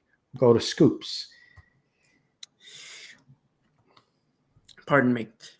So this, my mocks, they're split because I've got at 26, I have and this is how you know I'm doing this as unbiased as possible. I have a trade here with the 49ers.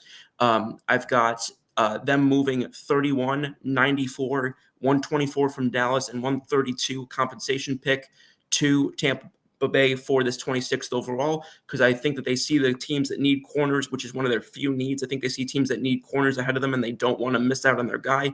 And I believe that will be Nate Wiggins, corner out of Clemson. You guys have already talked about him a little bit, but there's a lot of love for his athleticism and his competitiveness, and there's a belief that he'll have one of the longer careers in the draft, just for his ability to kind of make plays not only make plays consistently, but his motor and his ability to be able to affect the game on every possible play. Keith likes Barton from Duke also, Scoops. He's saying nice pick for Green Bay. Thank you. Michael Ronquillo about the Nuggets. It was a game winner shot from Jamal Murray there, Trevor, at the buzzer. Playoff Murray. You guys make game winning shots. New Orleans could never. Yeah, we had one today too, so close to it. Yeah, I'm outnumbered. All right, so the Cardinals' second pick and I know at 26, Tampa Bay. Oh yeah. Sorry, you didn't go. No, all good. I have Chop Robinson, the edge out of Penn State, going here. I think that they need to add more pass rush to that team. Chop Robinson, again, could go second round, and on a lot of boards he probably is, but I think they need edge. They got to get after the quarterback a little bit more. I think Chop Robinson would be a nice fit here in Tampa Bay at 26. Like it. Cardinals' second pick on the board. Scoops' best friend, Jonathan Gannon, gets his second pick here. I think that I'm going to go first. I think they go defense. And this guy's on the board. I think Gannon will be happy camper if he can get Jerzon Newton out of Illinois here with their second of first 2-round picks. So Marvin Harrison and Jerzon Newton would be an A, I think, for the Cardinals in the first round. Trevor, we'll go to you next since you went last on the last one. I have the Cardinals going on Marius Mims here. I think they need to address the offensive line. I think this would be a nice pick to help Kyler Murray out just in general. As much as you can help out Kyler Murray as possible would be great. They could go defense as well, though. I wouldn't be surprised. I think they got to really help out that defense as well. But I think that Marius Mims here is too good to pass up on the offensive line. Chop Robinson's a faller for me. Sorry, Rocket Man from Keith Brugman. Why, Keith? Why is he a faller for you? I'm curious why. Well, we're getting Keith's answer. Scoops, your thoughts on your pick with the Cardinals and your buddy Jonathan? As long as John Gannon is their head coach, if the NFC Championship, God forbid, were ever Giants Cardinals, I might root for the Giants. That being said, with this selection, I think that they have so many needs here that I'm kind of contemplating a last minute trade. But just for the sake of, going with, let's assume that they don't have any moves to their liking. I think that probably their best possible selection here would be, unfortunately, to go with Kool-Aid McKinstry out of Alabama. And I might get sick just saying that. But and then if I were making the pick with unbiased glasses on, I would be similar mind of protecting Kyler Murray that I mentioned earlier. I'd be taking Jackson Powers Johnston. Nice. Couple more picks here, guys. Buffalo Bills are on the clock. We'll let Trevor. Yeah. So a couple other mock drafts before the trade Diggs. I still think they need to add a wide receiver. Gabe Davis is also gone from them. So from their team. So they definitely need to add a wide receiver. I have Adonai Mitchell, wide receiver out of Texas, going here to Buffalo Bills. One of my favorite wide receivers. This guy hardly drops the ball. And I think he's a great athlete. I think he would fit well with Josh Allen and give Josh Allen another nice young wide receiver to throw to. Adonai Mitchell to Buffalo Bills at pick 28. Scoops, I'm going to go next because I don't have much to say except Adonai Mitchell, 21 to the Bills for me. 28 to the Bills for me. Is this the first pick that we've all picked the same player? Because I have Adonai Mitchell too. Well, since Caleb Williams. I didn't pick Caleb.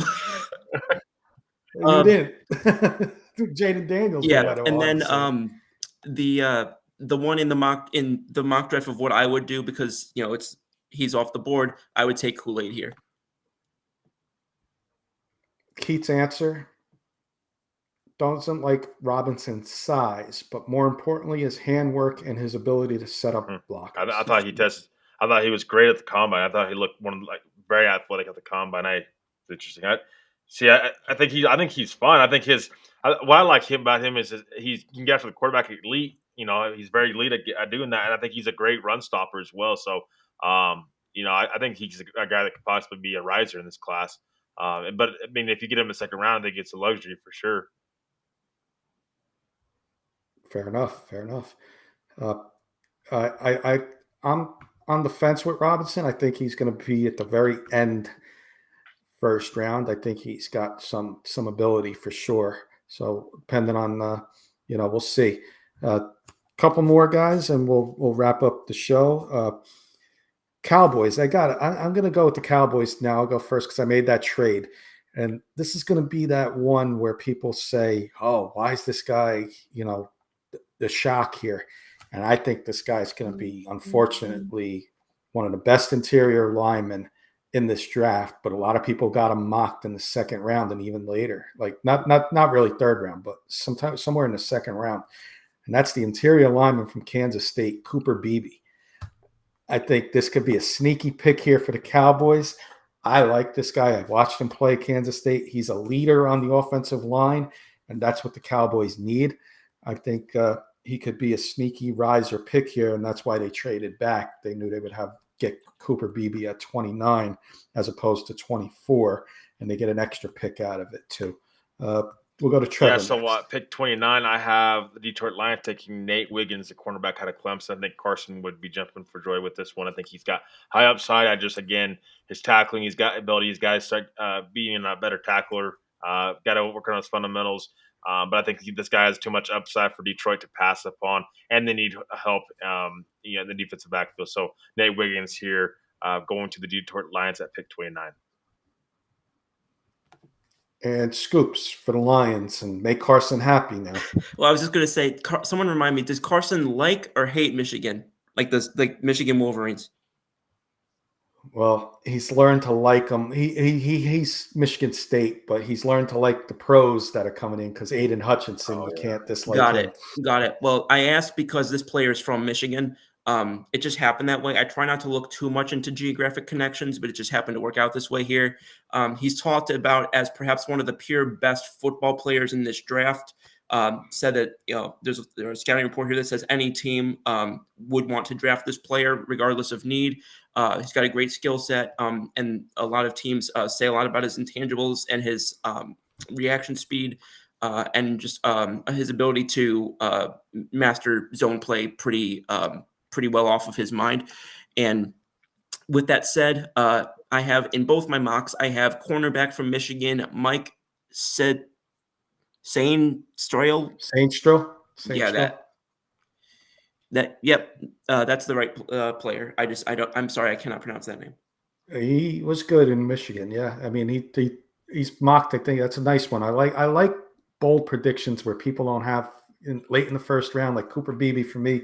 Sandstrom's not mocked in many first rounds. I like those bold predictions. I did not read a single mock draft before I made mine. I'll be honest with you. No, I know that. Okay, I'm just saying, like a lot of people do. I didn't look at a single one.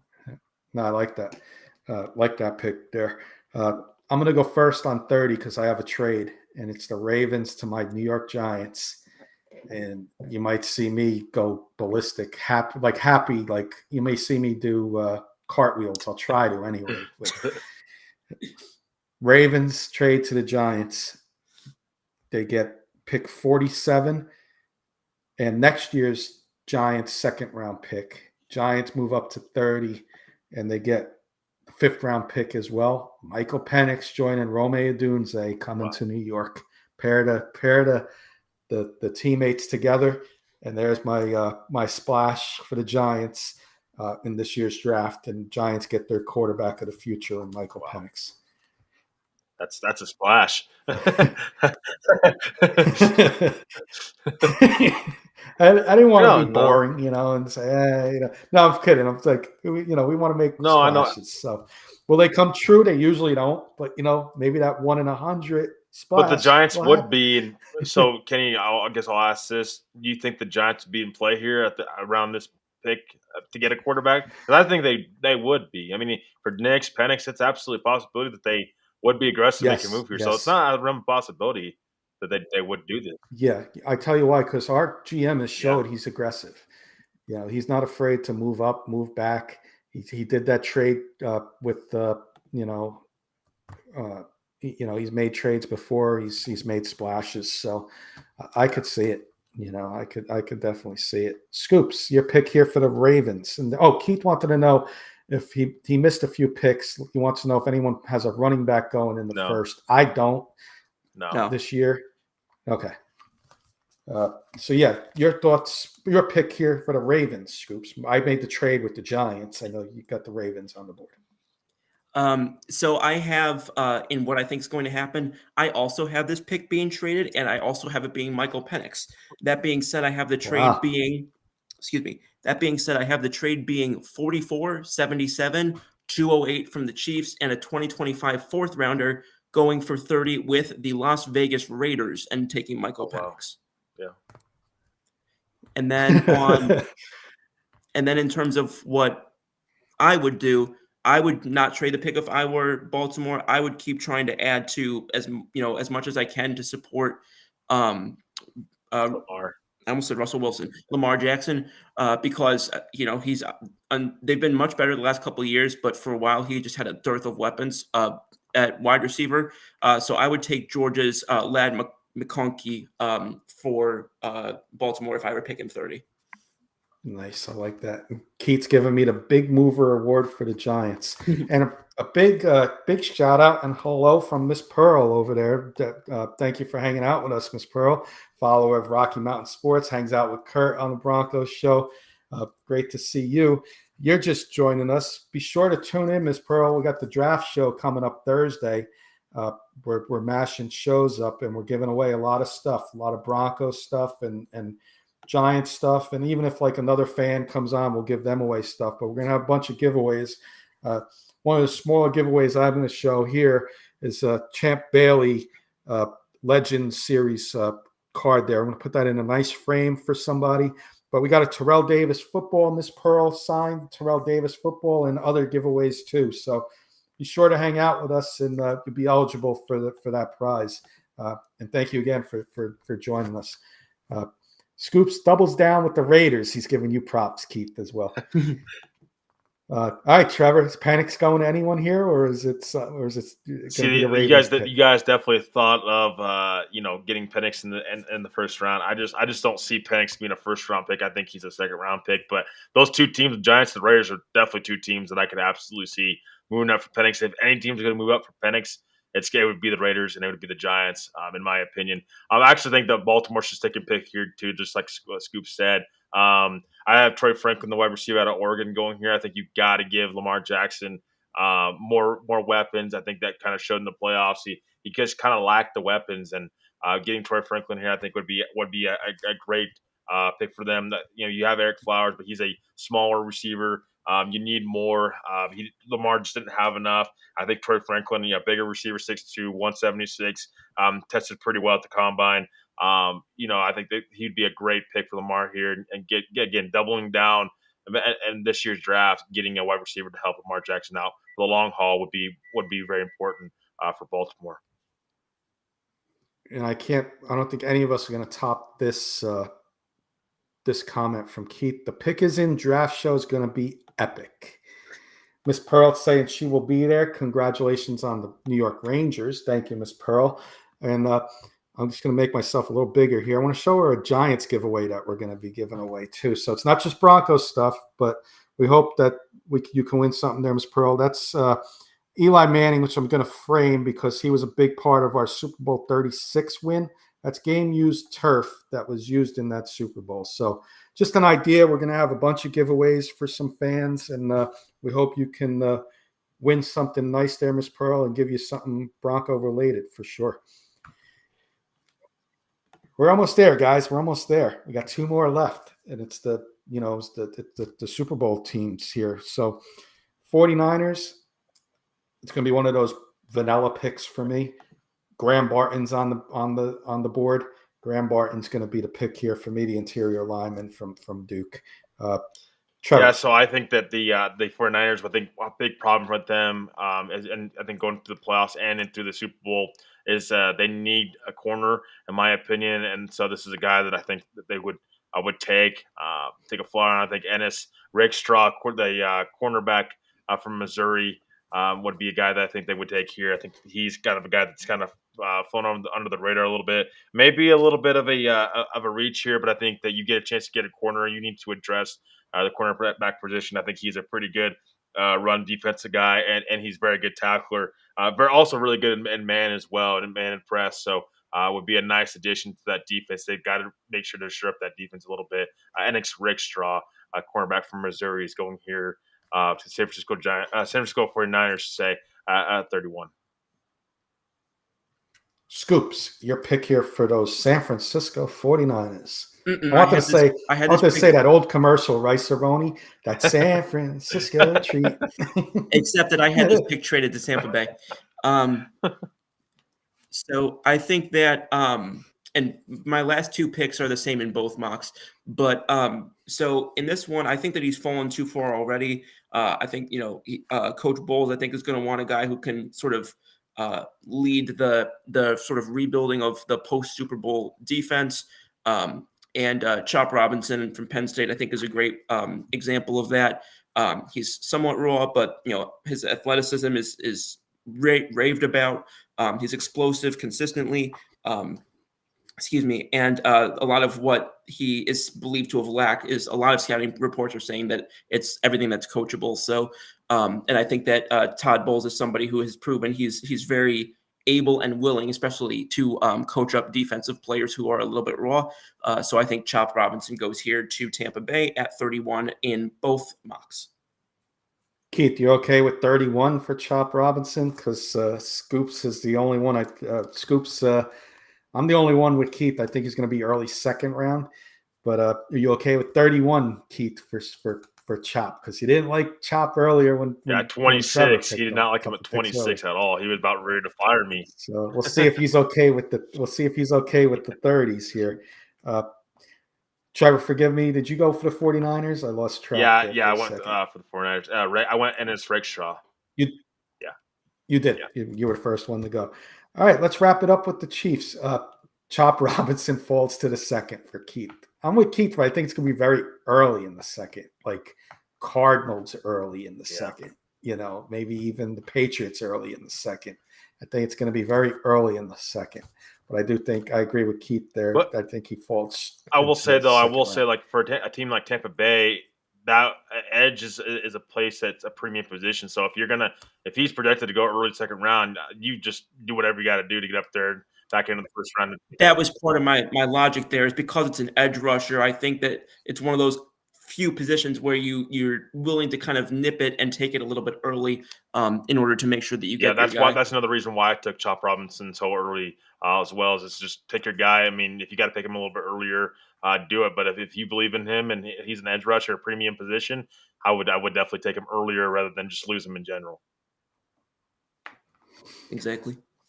Let's do this, guys. We got 1 pick left, and then we'll do closing thoughts. But let's do this. Let's start with Trevor, pick for the Chiefs, and then let everybody know about Denver Bronco Roundup. Then we'll go to Scoops, and he can let us know about his 2 shows, and then I'll wrap it up with what we got going on at K&K on our draft show.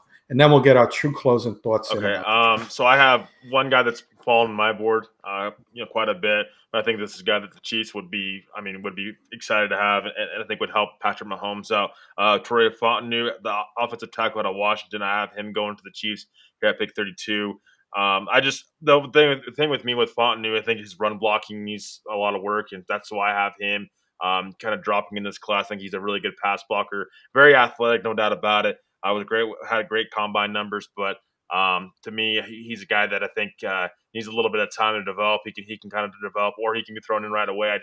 I think that he just run blocking for me is the biggest reason I have him falling this far. But a guy that I wouldn't be surprised if he was taken earlier here. But I think that this would be a perfect fit for the Chiefs, who need offensive line help.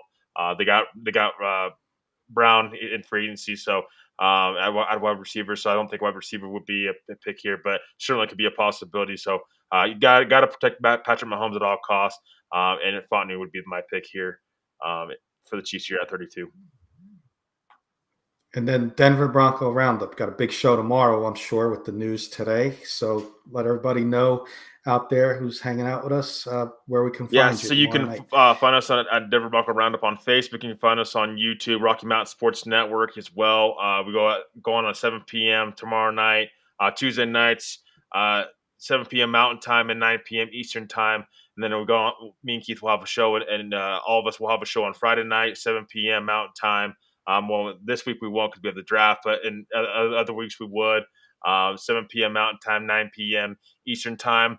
During the season, we like to do shows 3 times a week, but I get 7 p.m. Other than post game shows, those shows will be right after the game, and then pre-game shows like at 7 p.m. Mountain Time on Fridays will be our pregame show during the season. So thank you for letting me plug that as well. Maybe we'll have a couple more articles coming as well before the draft hits.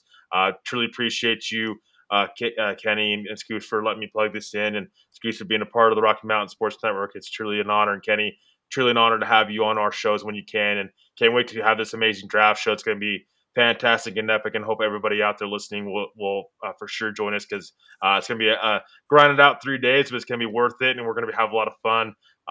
And make sure to catch us up tomorrow night, Denver Bronco Roundup at 7 p.m. Mountain Time, 9 p.m. Eastern Time, as we will be breaking down the Zach Wilson trade, new Broncos uniforms, and maybe doing a last kind of minute mock draft, kind of wrap everything up, probably top 12 picks at least. So kind of keep an eye out for that. That was last discussion that I knew, but we'll definitely have something out there to add to kind of tell everybody what's going on. So thank you, Kenny, for letting me plug that into to our show, and thanks for everything, and thank you guys, all of our great fans out there that continue to support us, for everything. You guys are amazing. Thank you for your kind words, and I know Scoop's going to agree with me in his closing thoughts as well. But it's an honor having you and Keith and Jody and Albert as our colleagues and friends. You know, we truly, blessing that we all met each other the way we have and built that, family friendship, whatever you want to call it, the bond that we all have. But Keith's words, and then I'll go to Scoops for his final thought, his pick and final thoughts.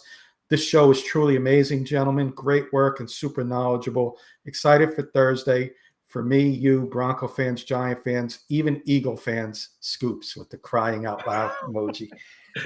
Well, we had Mike McDaniels earlier as our special guest when the Dolphins picked, but we got another special guest, and I mean this in the nicest way possible.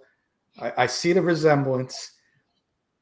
He works for K&K Sports Show, and he's with Rocky Mountain Sports Network. He's doing work on both ends. He's our Bo Jackson of the podcast there, and the great Bo Jackson. Mr. Scoops, take it away. You're our Bo Jackson, buddy. I really appreciate the kind of words from both of y'all, and really excited, grateful, and fired up to be not only on the show this week, but also to have been brought on by both networks, and just trying to produce the best content that I can with and for both networks each week. Has just been something that you guys know I've been looking forward to doing for a long time in my life. So the fact that I'm with two places able to do it every week is one of the favorite things I've ever done. So thank you all both for that. So and then as I mentioned earlier, the two shows, the difference this week is going to be having settled the scores on Saturday evening because of the draft. That's going to be Saturday at I think Trevor, I think we said 9:30. Is that correct? Yeah, I think so. Now is that 9:30 Eastern Scoops or 9:30 Mountain? Yeah, 9:30 Eastern. and 7:30 Mountain. Again, everyone else, you have to do that conversion on your own. And then Sunday is now the new time regularly for What's the Scoop, 9 p.m. Eastern, 7 p.m. Mountain.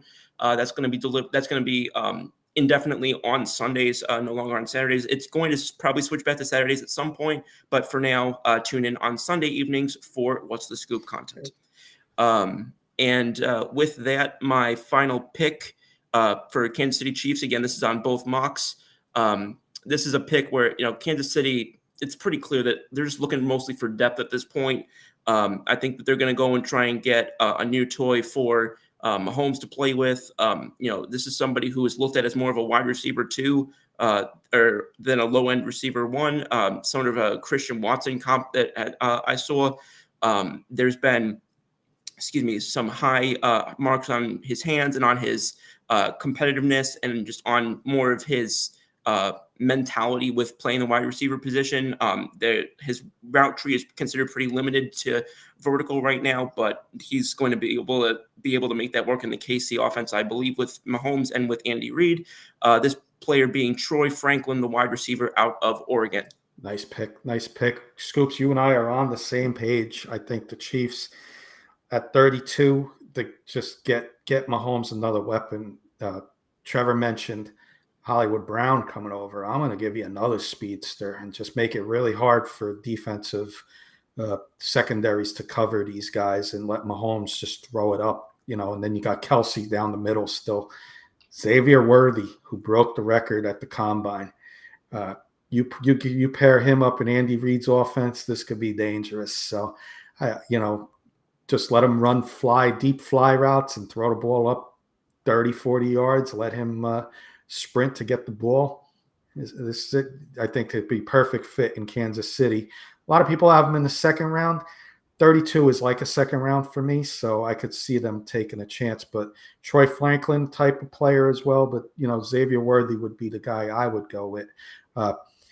For me, I just want to thank everybody. Well, let's get a last question. Thoughts on Xavier Legette and what round may he land, guys?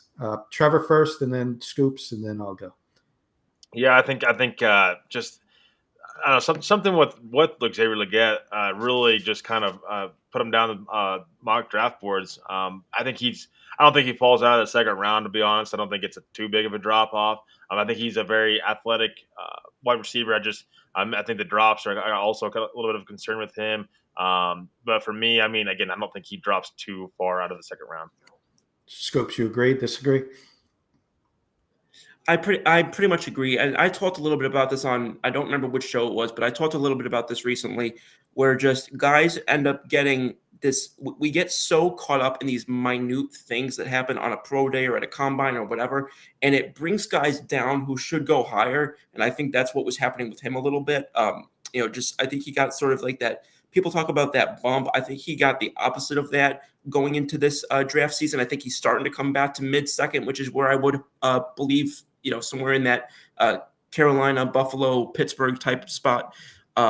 He's not going to really be the focal point of your passing game, but I've read a lot of good things about his balance of his physical abilities, but also his ability to play the 50-50 ball. So I think that his game, I think, is going to make sure that he doesn't fall out of the second.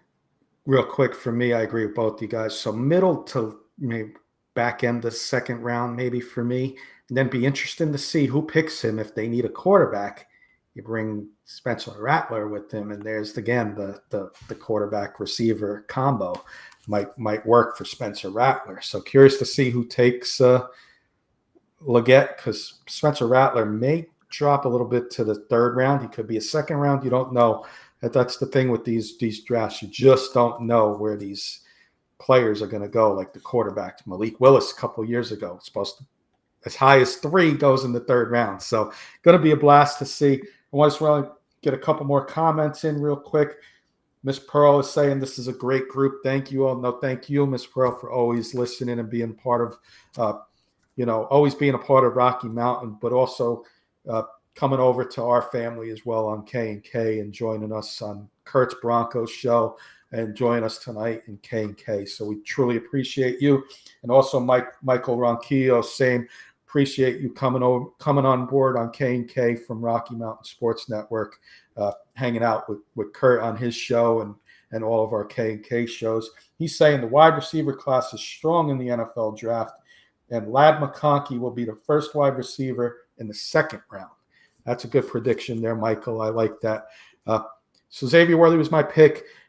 Thank you, Scoops. Thank you, Trevor, for hanging out. Thank you to the audience members. We'll see. We got K&K on Wednesday night, 8 p.m. Eastern. We're going to talk NBA playoffs for those Nugget fans. Michael, hang out with us. You were referencing the Nuggets earlier. We got some NFL draft talk, and we're going to probably throw a little Major League Baseball in there if we got time. So great time, guys. Definitely appreciate both of you guys. Trevor hanging out with me earlier as well, helping out on the Giants show. It's been an honor with you guys hanging out tonight, and glad we did this. And I can go another 3 hours if Kurt didn't get on me about the Bills. We could have not the Buffalo Bills, the paychecks. No, I'm kidding. Kurt wouldn't mind, but we just wanted to thank everybody once again. The Pick is in Draft Show Thursday night. Giveaways galore. Can't wait. See you all then. And Denver Bronco Roundup tomorrow, 9 Eastern, 7 Mountain Time. Have a good night, everybody.